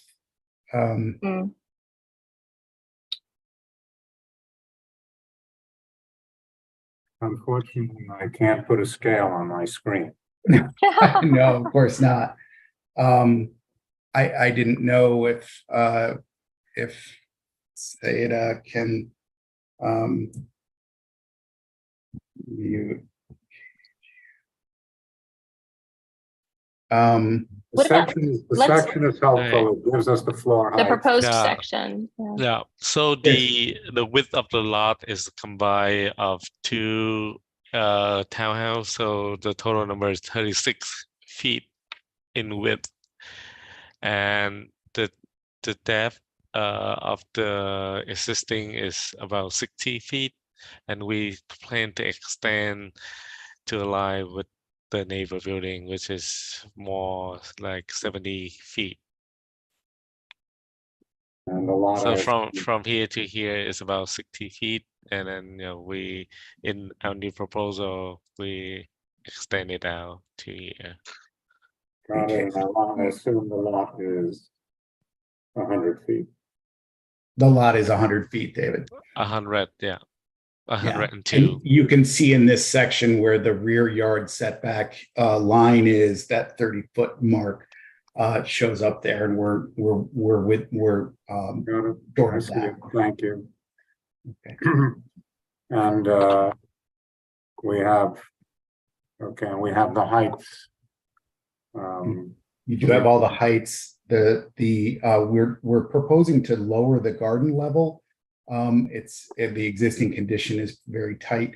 So we wanted to lower that floor and lower the cellar to a degree where currently we have a full underpinning analysis from GZA, but we're trying to lower that scope. So we may bench in a little bit and lower the scope of the basement. So we're just providing a less underpinning and less actual occupiable basement. Okay, I'm sure if you don't tell us now that the question is going to come up from the committee as to what is the current height, what is the new height to the top of the new penthouse, and then what's the height to the top of the elevator shaft? Yeah, I can tell you those numbers now. Quinn, can we zoom in to that? I think you should be able to zoom in and. The existing roof level is at 40 feet 9 inches. Currently, the top of parapet's 42 and change. The proposed top of penthouse roof is 52, and the top of the elevator bulkhead is 56 and a half. Thank you. So Quinn, if you go back to, I think the plans were where we were at. So the width is 36. The depth changes a little bit throughout the building, but we're proposing about 60, and the total lot is 100. Keep going. We don't always need exact dimensions, and I can look at your plans. Okay. But for purposes of discussion, I think it's important for the committee and the public to know the general dimensions. Sure. This is two renderings now. The rendering on the left is a rendering of the existing condition, showing the stucco facade of the 1939 edition, and then the proposed design. We're proposing to match the brick of the existing facade below, and to remove the stucco to effectively make it a little bit more uniform in material. So the fourth floor will have brick matching what's below? Correct. This is a small detail, but I think this is the best drawing to point it out. If you look at the parapet, the gray colored metal parapet of the 1939 edition and the existing on the left, you'll see that it's effectively directly at roof level. It's lower than the party wall parapet on the left by about 8 inches and change, plus coping close to 12 inches. Our plan is, because we'll have to put a new metal cap on the party wall parapet regardless to re-waterproof that, or just a new stone coping up there. Our plan was to cap that party wall parapet and our front facade parapet at the same elevation, which does push that parapet level up by about 12 inches from the existing condition. Yeah. Yeah, correct. The other somewhat interesting thing to note here on the left, in the existing, the railing that's at the top of the eave of the existing condition is very tall because of the nature of the way that the construction slopes up. They just stuck the railing on top of there, even though there's no door out to that space. You'll see in a few slides. But the new railing would actually we'll restructure the eave so it's supported properly. But that new railing actually would be more hidden than the existing condition, even though we're not changing that floor level.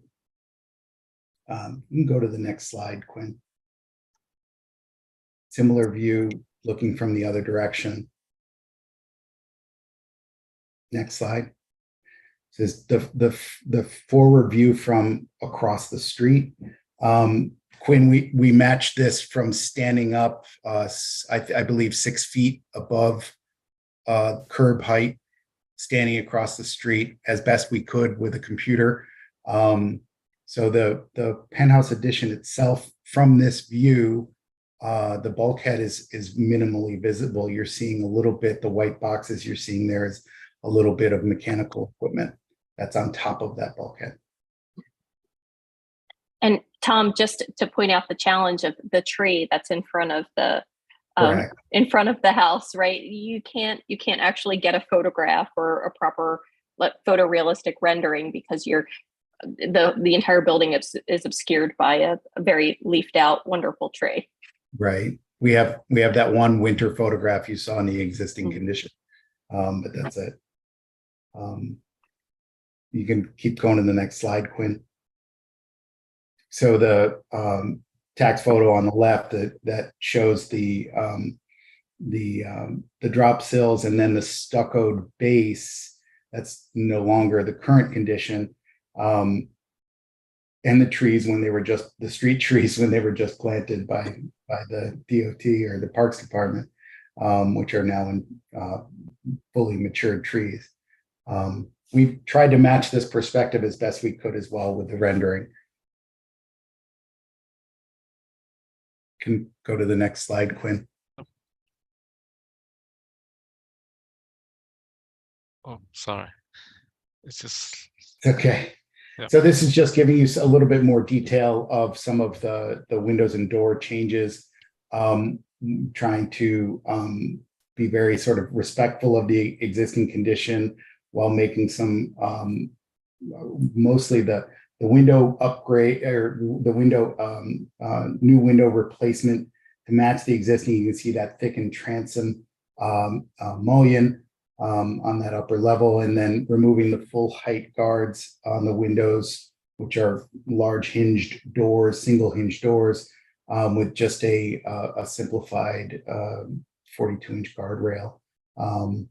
We are, and you can see on the right pair at the service entrance, the idea would be to remove just that brownstone lintel above the service gate that's there, that existing service gate, and remove the huge 80s era security cameras that are on the facade. But it's likely we would probably have a replacement of significantly smaller replacement camera and light fixture of some sort on the facade. Go ahead and go to the next slide. Similar sort of analysis of that, the 1939 level, where we are doing some modifications to the openings, and you can see that existing roof edge and then new parapet height across the top there. The railing, as I was mentioning, you can see in these existing photos, the actual roof height is brought up to the top of that eave there, but the floor is much further down. And as we restore this level, we would bring that exterior level down, because the windows we would like to bring down to the floor so they could open up like French doors, which will bring our railing down and in fact be less visible. Here's our beautiful mock-up. The thing to maybe note, I'm going to go to the last picture first. The building currently doesn't extend back far enough. So you'll see that stick that pokes out the back. That's a stick that represents effectively the full length of the penthouse, but it's not visible from the street anywhere. But this shows our proposed sloped facade, our sloped glazed facade, which is in fact over the stairwell, which helps reduce the visibility from the street as well. And we've actually had them mock up some of the mechanical equipment that's on top of this penthouse as well. You can go to the next slide where you can see some of the views of this from the street.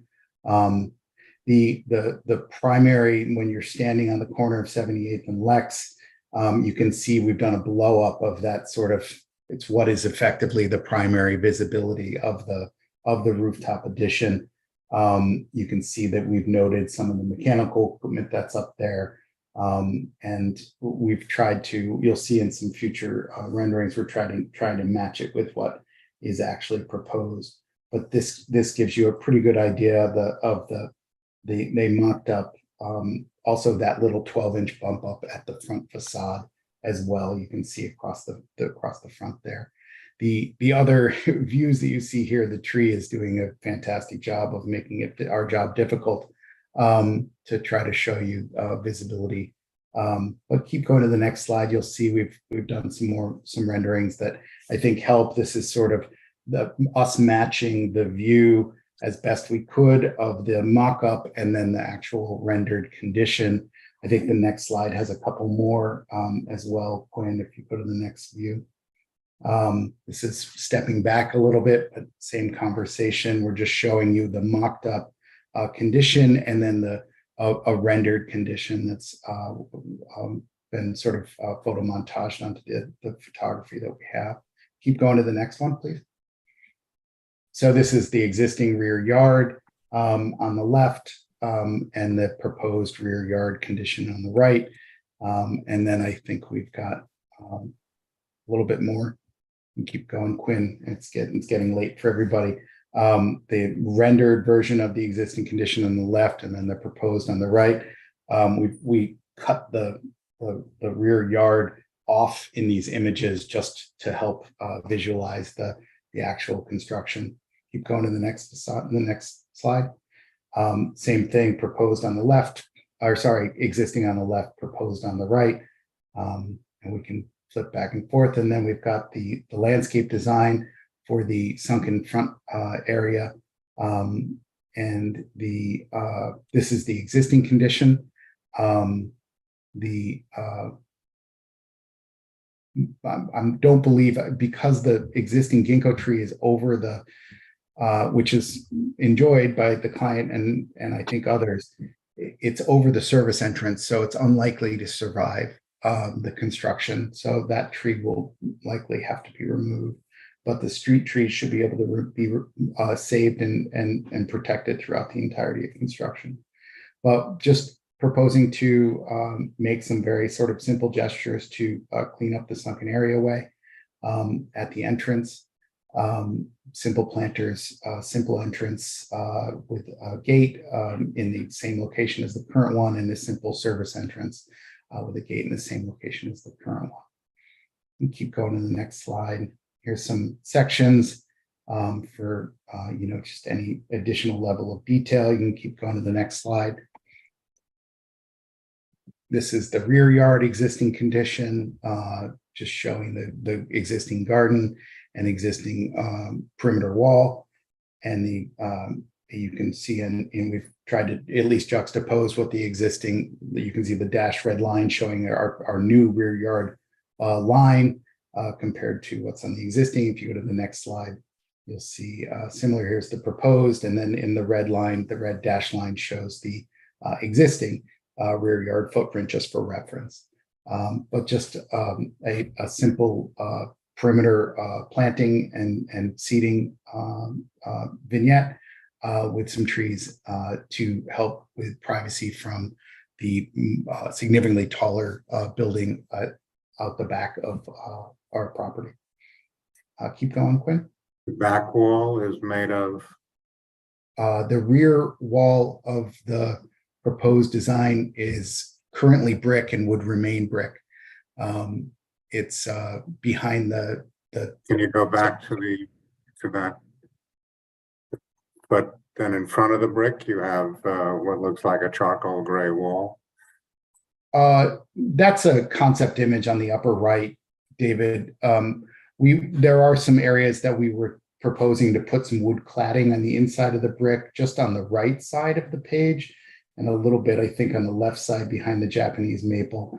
But at the back, meaning on the top of the page, it would be effectively that existing brick rear yard wall to remain.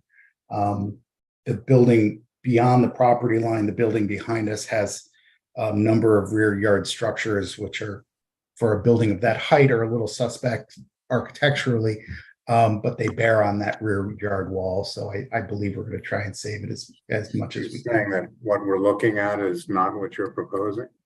The concept image it was for the wood more than the metal. There are some parged areas that we may have in different areas, but it's not, while the concept image is showing what looks like a rear yard rear wall, that's not our rear yard rear wall. That's somebody else's rear wall? Correct. And it's not your intent. And it's not our intent. All right, well, it's not a good representation of what you want to do. Okay. Right. And it doesn't agree with your plan. Correct.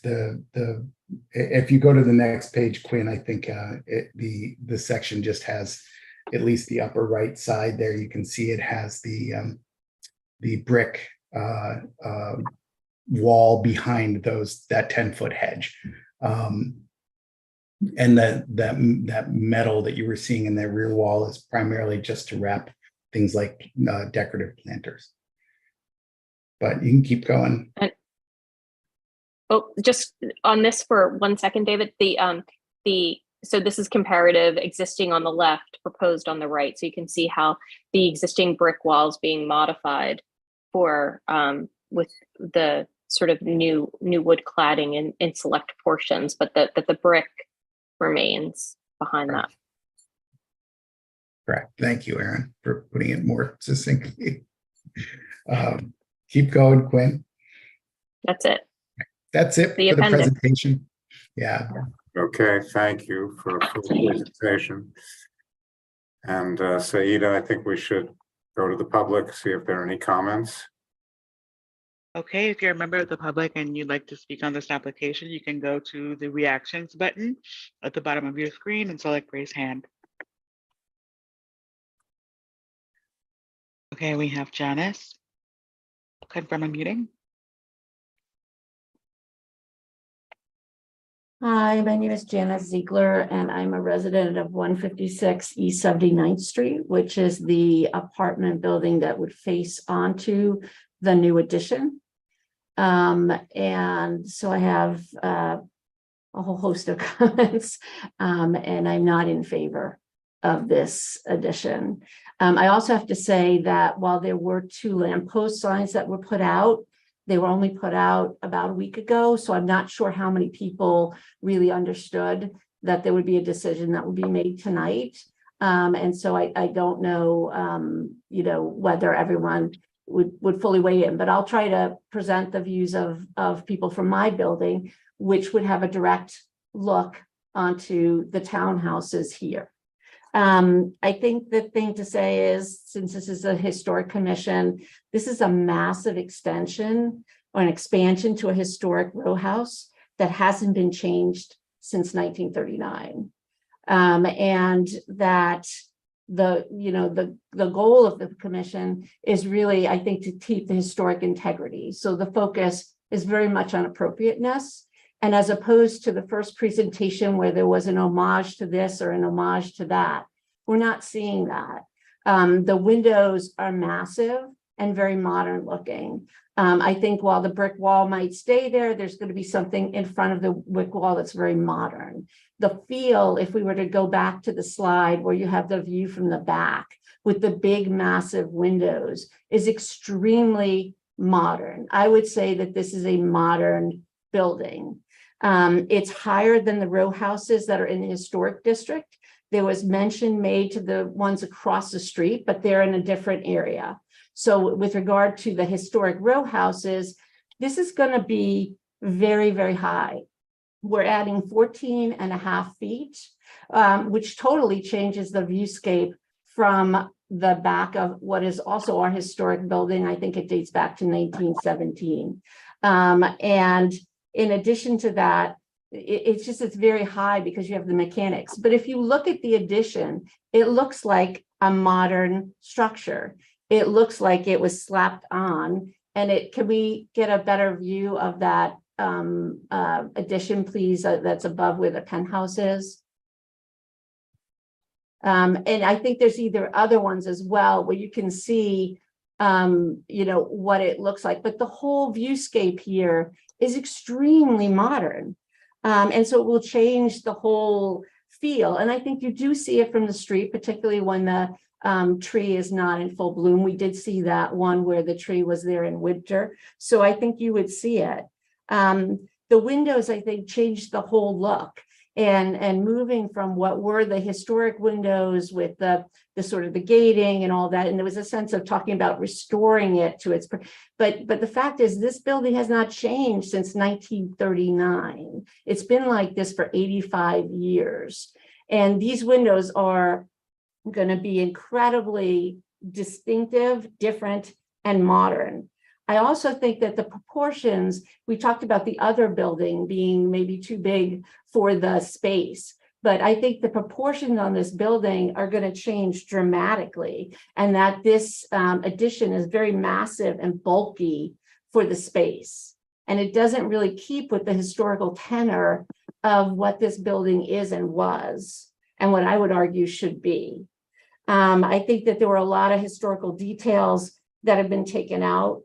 And I just don't understand what a historical commission is for if you could have this dramatic of a change to a very old and honored building. I know it's late, so I'll stop my comments at that, but I don't believe that this project should be approved. Yeah, it's just a point of information. The committee does not make a decision. The committee makes a recommendation to the full board. There's a full board meeting Wednesday night. You are welcome to come and bring anybody you would like to bring.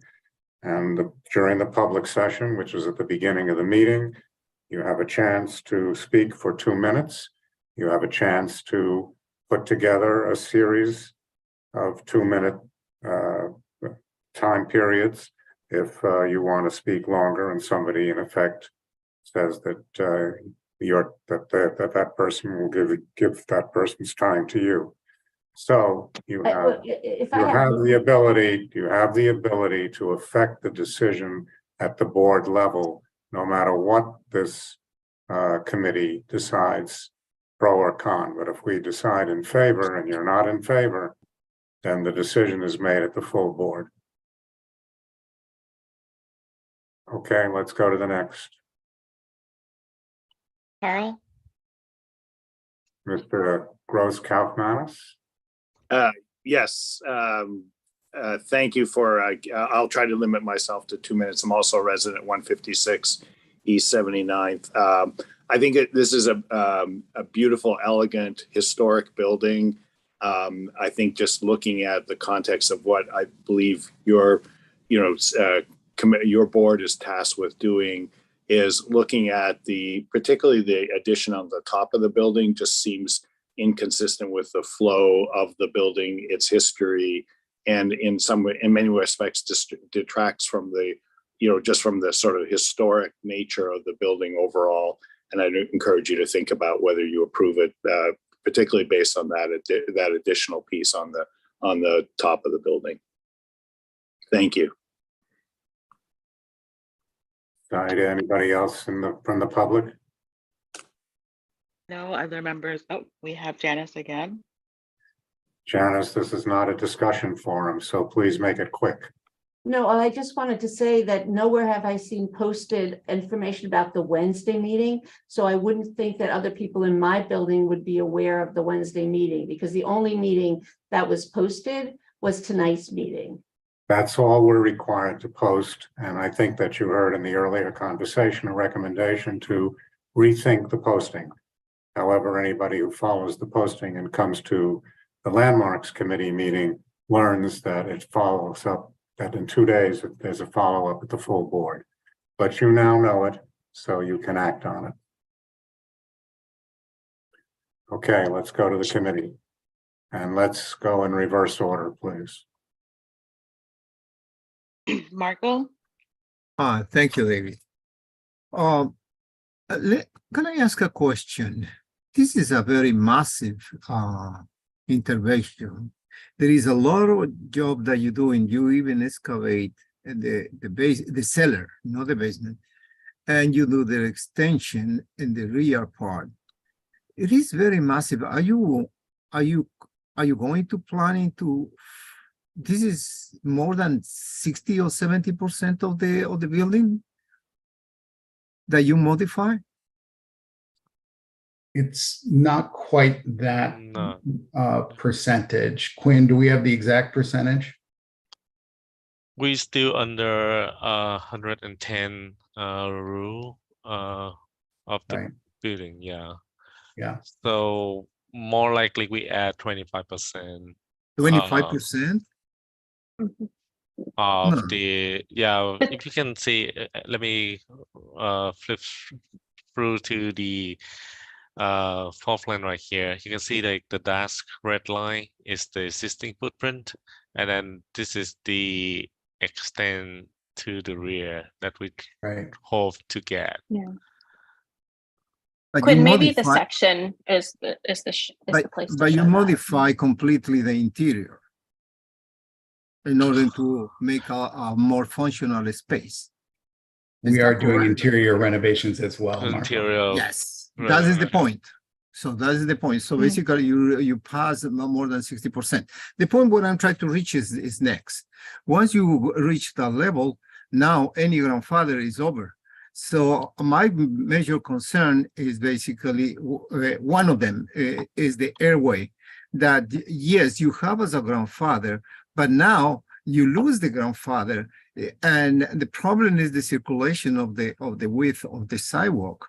I think even that you mentioned that potentially it may be destroy one of the trees in front of the property because of the construction. That made me even more concerned about that. My concern is basically the pedestrian circulation is very tight, and that basically made me think twice about this application. Let me go for the rear part. Marco, just to clarify, the tree that Tom was describing is within the property. It's not on the sidewalk, not on the public sidewalk. Maybe in plan we see that. Yeah. But the point is, you have two trees outside, and then the two trees exactly it covers your to bring the real proportion of your job, which is basically fine. There's nothing wrong. You didn't. It doesn't exist in condition. My point is the circulation that actually in reality it should go back to the within the lot line, because you lose immediately your grandfather in that part. Let me go to the rear part. I find the massive is very excessive. Even go beyond to the adjacent building, you protruding even more, even though that you still having more than 30 feet. That's what you're claiming. And in addition, my concern is the excessive windows that you have. Completely, probably I will be in disagreement with one of my colleagues, and my perception is it is too much windows in the rear part, and they'll create a lot of lights. Whatever you do, but you create lights. That's basically. And hopefully you're lucky that you still not applying the city of yes. Otherwise, I don't think they're gonna allow to approve this kind of windows. I think that's pretty much my comments because it's too late. Thank you. Marco, can you please clarify why you're saying they're no longer grandfathered for their areaway in the front? Oh, yes. The issue is next. Once you pass 60% of the alteration of the building, that means the extension as well as interior renovation and everything, the building lose any status, and then it has to be filed as a new, almost as an alteration one, but almost as a new building. And then when you file in that direction, immediately your grandfather position you are losing, and then basically that's basically the airway that is encroaching the public sidewalk. I think I don't know if I'm very clear enough. Right.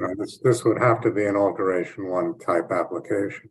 Right. It is. It would be an alt-CO that has to respect all of the new building requirements regardless. We would hit that trigger point pretty quickly.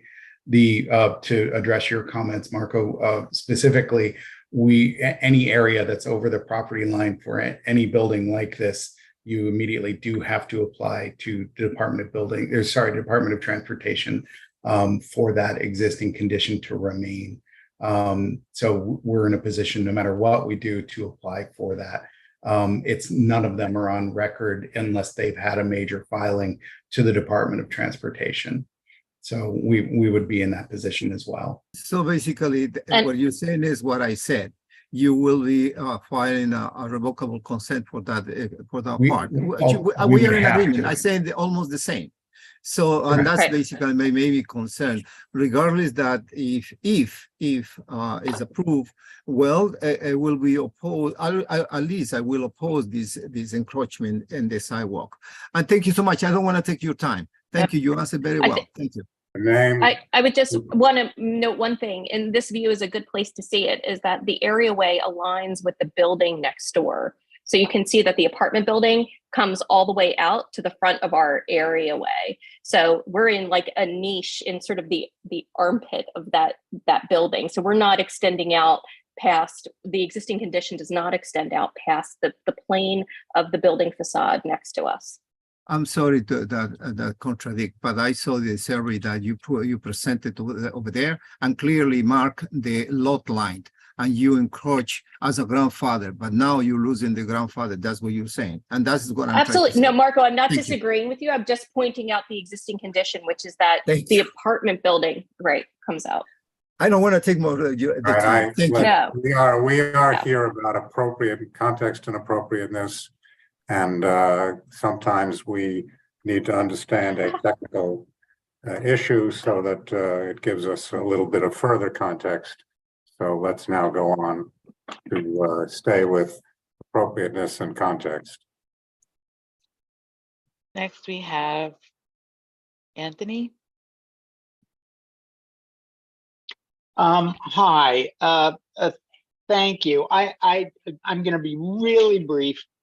I have to admit to being a little bewildered as to why this is an individual landmark, but it is. And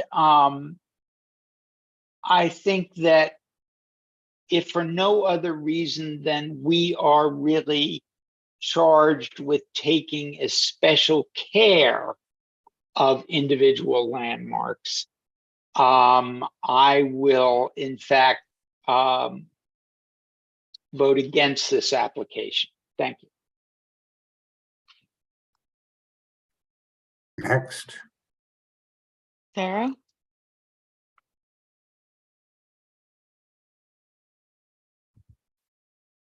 Hi. So with this building, if we're just talking about the design outside of the context, it's lovely. It unifies a lot of the themes in the front facade and it brings the front and back together. But to Anthony's point about the fact that it's an individual landmark, and if we're thinking about context and appropriateness, as much as I like the design, I don't think that it reflects that context and appropriateness that we're looking for. There's a lot of glass in that rear elevation, and as well as the rooftop addition, and that can, in the rear elevation, at least there's a high wall, and so it's less likely that, you know, a light box at night would impact the neighbors, but that rooftop addition definitely will. I appreciate that the design kept in and protected that 30-foot rear yard area, and I just noticed that in the design, in bringing out the rear extension and in the rooftop addition, that the result is kind of sealing in the air shaft of the building next door. And so people who previously had some light and air, especially in those lower floors, no longer do. And that the rooftop addition, I don't know if it's placed in that corner because of the internal structure of the building, or if it's placed in that corner because to kind of limit visibility, but it does, it is right in front of that air shaft and in front of those windows, lot line windows. Whereas if it was on the other side, it wouldn't be impinging on the neighbors quite as much. And so it's kind of the combination of the sealing in of the other building, the expectations that people have when they live in a historic district next to an individual landmark, whether or not how much change would happen to that building, and the high level of glass that I think contributes to that modern, that a modern look that takes it beyond what the kind of changes that we'd expect to see to an individual landmark. So I guess the concern that I have with the air shaft, I would love to hear thoughts or anything else from the applicants about maybe communications they've had with next door neighbors about that. Yeah, so thank you. Sure. Thank you. The shaftway is their in the adjacent building. That's their garbage route. They bring their garbage to that courtyard, and then it goes up the stairs from there. Other than for I believe potentially some. I don't think that they're legal light and air windows, so they are effectively just losing some view a little bit on that upper level. That's absolutely correct. And by extending our rear facade out, we are closing out that little valley there where Quinn's hovering the cursor. And the bulk of the facade that we're bringing back towards the rear yard is effectively just to align with the neighbor on the right, the townhome on the right. That felt like a relatively kind of good alignment to pick up across the townhomes there. The facade that you see, the dark red brick facade you see to the left of us, there are no windows on that facade the whole way up the building. It's just a blank facade all the way up. Thank you. Next, please. Saida, who's next? I am Alita. Thank you. And thank you, Saida. And thank you for the very thorough presentation. Landmarks, owning a landmark is a privilege and a responsibility. And surely the owner must have appreciated the privilege of buying and owning this particular landmark for its value. Nevertheless, the owner wants to change it to such a degree that the impact of the landmark will be lost. It is visible, it is large, it is obtrusive, it is bulky, and it diminishes the value of this building as a landmark. In addition, it sets a precedent because, as this applicant has suggested, it wants to align with neighboring buildings. So next thing you know, or maybe in a year or 10 years, whatever it is, the adjacent building or a building further down the block will talk about wanting to align with this building, wanting the same height, wanting the same depth of a rear yard addition, wanting the same windows, and you lose the entire value or a lot of the value of owning and living in and walking by and neighboring these types of buildings.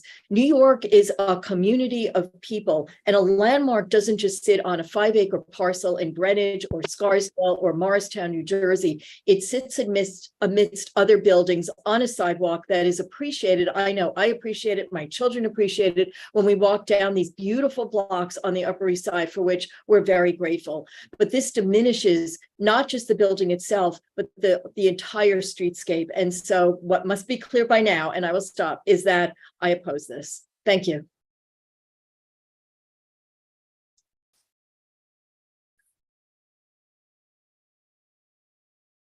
Are we going to Elizabeth next, or? Yes, Michelle, I'm next. Oh, I'm sorry, Michelle, yeah. As I look at the front facade, very happy that you're maintaining the materials. I'm very happy that it's brick. These the black outlines there, you know, around the windows and the black touches and the cornice and all that. However, I'll go to the front first and then we'll talk about the back. So let me ask you a couple of questions. How high is the fence? The fence that's at the bottom, that's at the front door, the areaway. It matches the existing height of the current fence. And was that approved by Landmark? Can you just go back? It's Go It's back to the, oh, go ahead, I'm it, sorry. it's the historic fence. It's been there. It's the existing fence and it'll be reinstalled. It's not a new fence. Okay, and there are no new requirements. It falls under the old, whatever the rules were. Yes? Okay. Go back, if you wouldn't mind, to the front, the picture that you have. Yeah, this. Now you're raising that penthouse. You're raising that how many feet did you say? the fourth floor, we were just proposing to raise about 12 inches 12 just inches. Yeah. to unify the cornice. The penthouse beyond the bulkhead goes up about 11 feet, but the Right. visibility Well, from I understood that your total increase in height was 14.5 feet. Did I get that correct? correct. The total? So of that amount, a foot is raised on this addition. Correct. Yeah, where he's hovering the cursor right now, that's just going up a foot from the 1939. Okay, that's a foot. Can we go to the rear? Can you go to the rear facade, Quinn? This picture is fine. So, things. I share opinions that it's way too much glazing for many reasons. It's too contemporary. It creates a box. It's just too much. When you go up past the first two floors into that little extension that you have, that also is too much glazing. I want to comment on the plantings. I know it's very fashionable to have plantings anywhere, but I always worry what the controls are. Michelle, your sound is coming in and out, and you. Oh, can you hear me now? Yes, that's much better. Thank you. Oh, sorry about that. I'm always concerned about plantings that are maintained like that by the owner, because what are the dimensions, or are there any requirements? Can they be overgrown? Do they have to be held to a certain height and a certain width? That's true of that third floor, and then again on the roof. So that's a question. I would actually like to know the answer to that. Are there any guidance, any rules, or is there any guidance as to how tall foliage or trees or plantings can be on roofs and balconies? From a landmarks perspective, Yes. Yeah. Yes. landmarks does not regulate plantings. So the absence or the addition of. Okay, so this can be as large as the owner would want it to be. And of course, when we go to the roof or anywhere else, then you're talking about weight as well, which is of concern to me. But okay, I got the answer to my question. Right. So that little bump out does relate to the one above, to the penthouse addition above, and to below. But if we're talking about too much glazing, that just feeds into it. When you talk about 14.5 feet, that is to the top of the mechanicals, the white pieces, the white representations on top of that final roof. Correct. Correct. Yeah.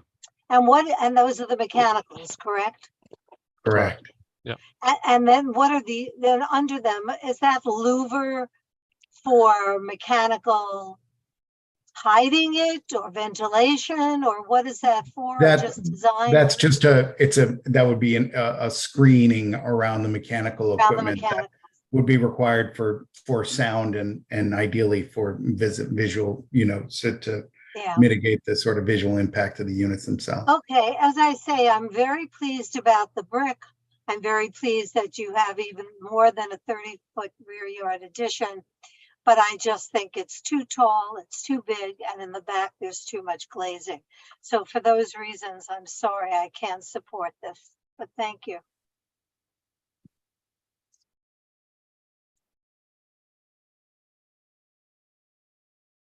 Way up to Elizabeth. I'm afraid I can't support this either. For the reasons that a lot of my colleagues have already been, I'm afraid I think that the top addition is one of the ugliest things I've seen in years. And so I will vote against this too.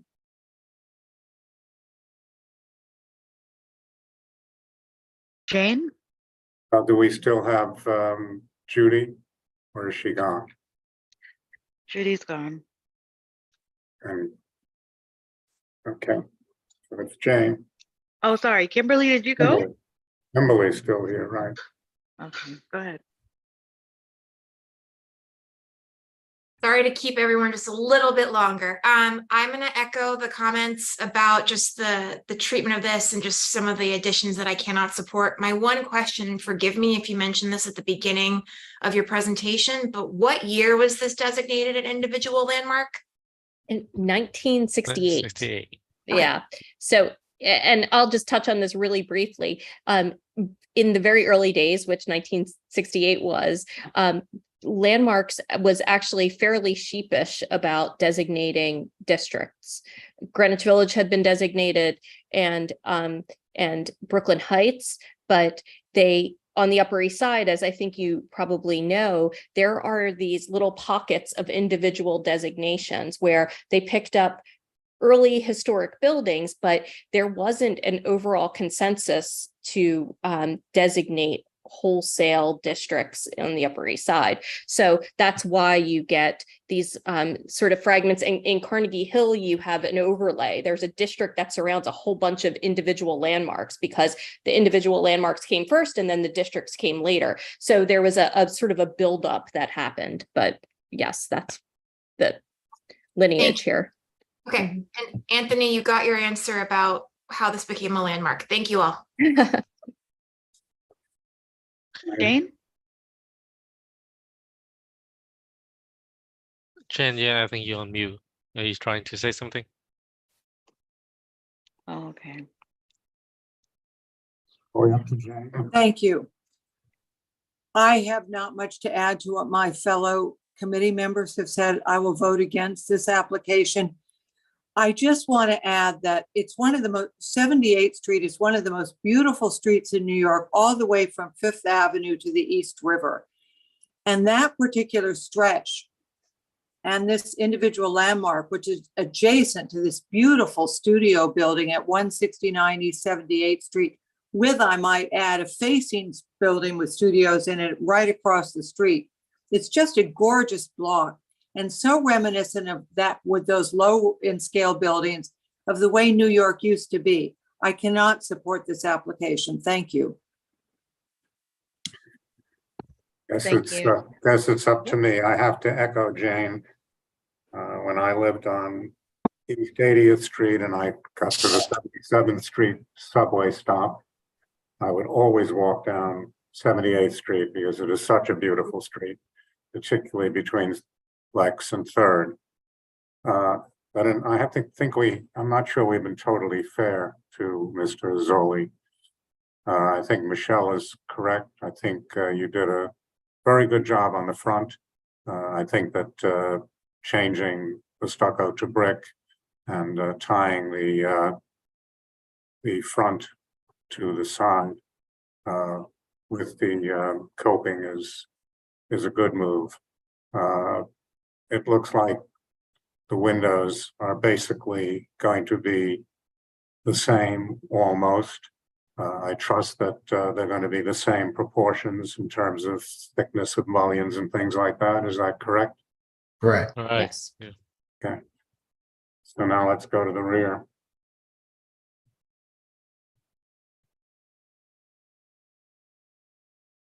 I am always at odds with most of this committee when it comes to rears, because I find that Landmarks is also more flexible about the rear than our committee. I don't think that the first two floors of this are a light box.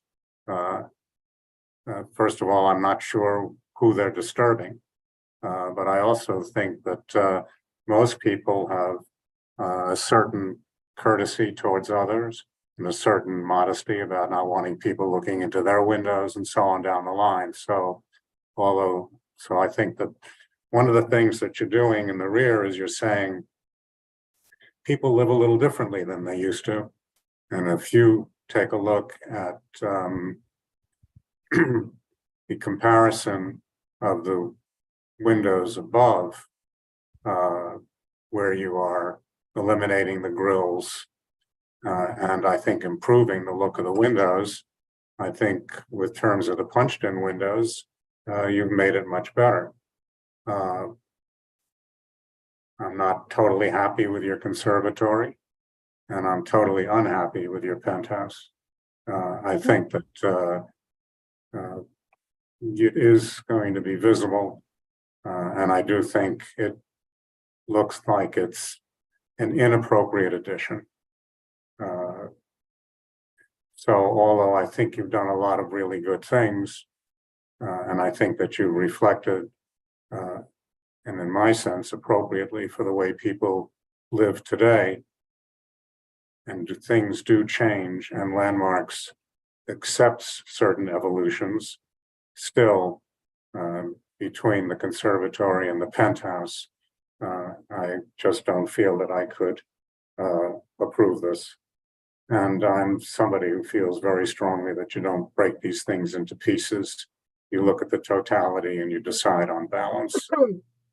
So I'm afraid that doing an informal count, that we need somebody to make a resolution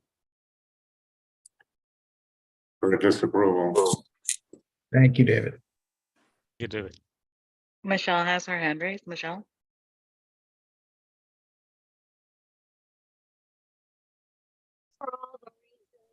We can't hear you, Michelle.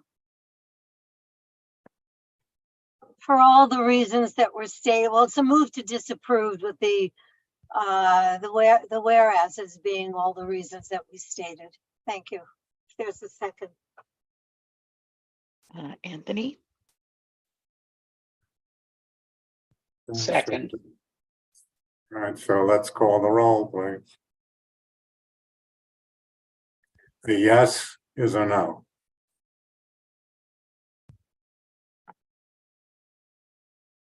Okay. Elizabeth? Yes.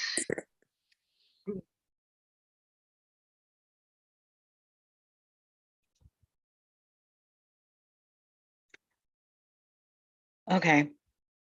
Michelle? Yes.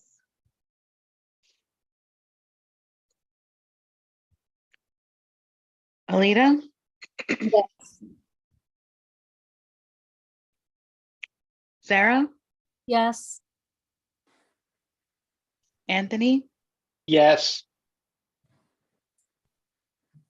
David? Yes. Jane?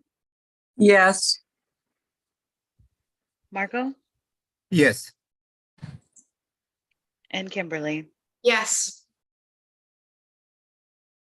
Great, thank you. Unanimous approval. Okay, thank you. Motion to adjourn. Thank you. Thank Could we you. go back to the, get rid of the screen share?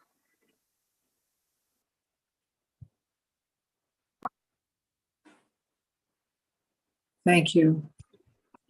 Such a witch. Jane, it's up to Awfully you. late. I know we have those resolutions to work on. Is there a move to adjourn? Motion to adjourn. Thank you, Marco. Is there a second? Second. Yeah. So the meeting's adjourned. We'll see everybody in person on Wednesday.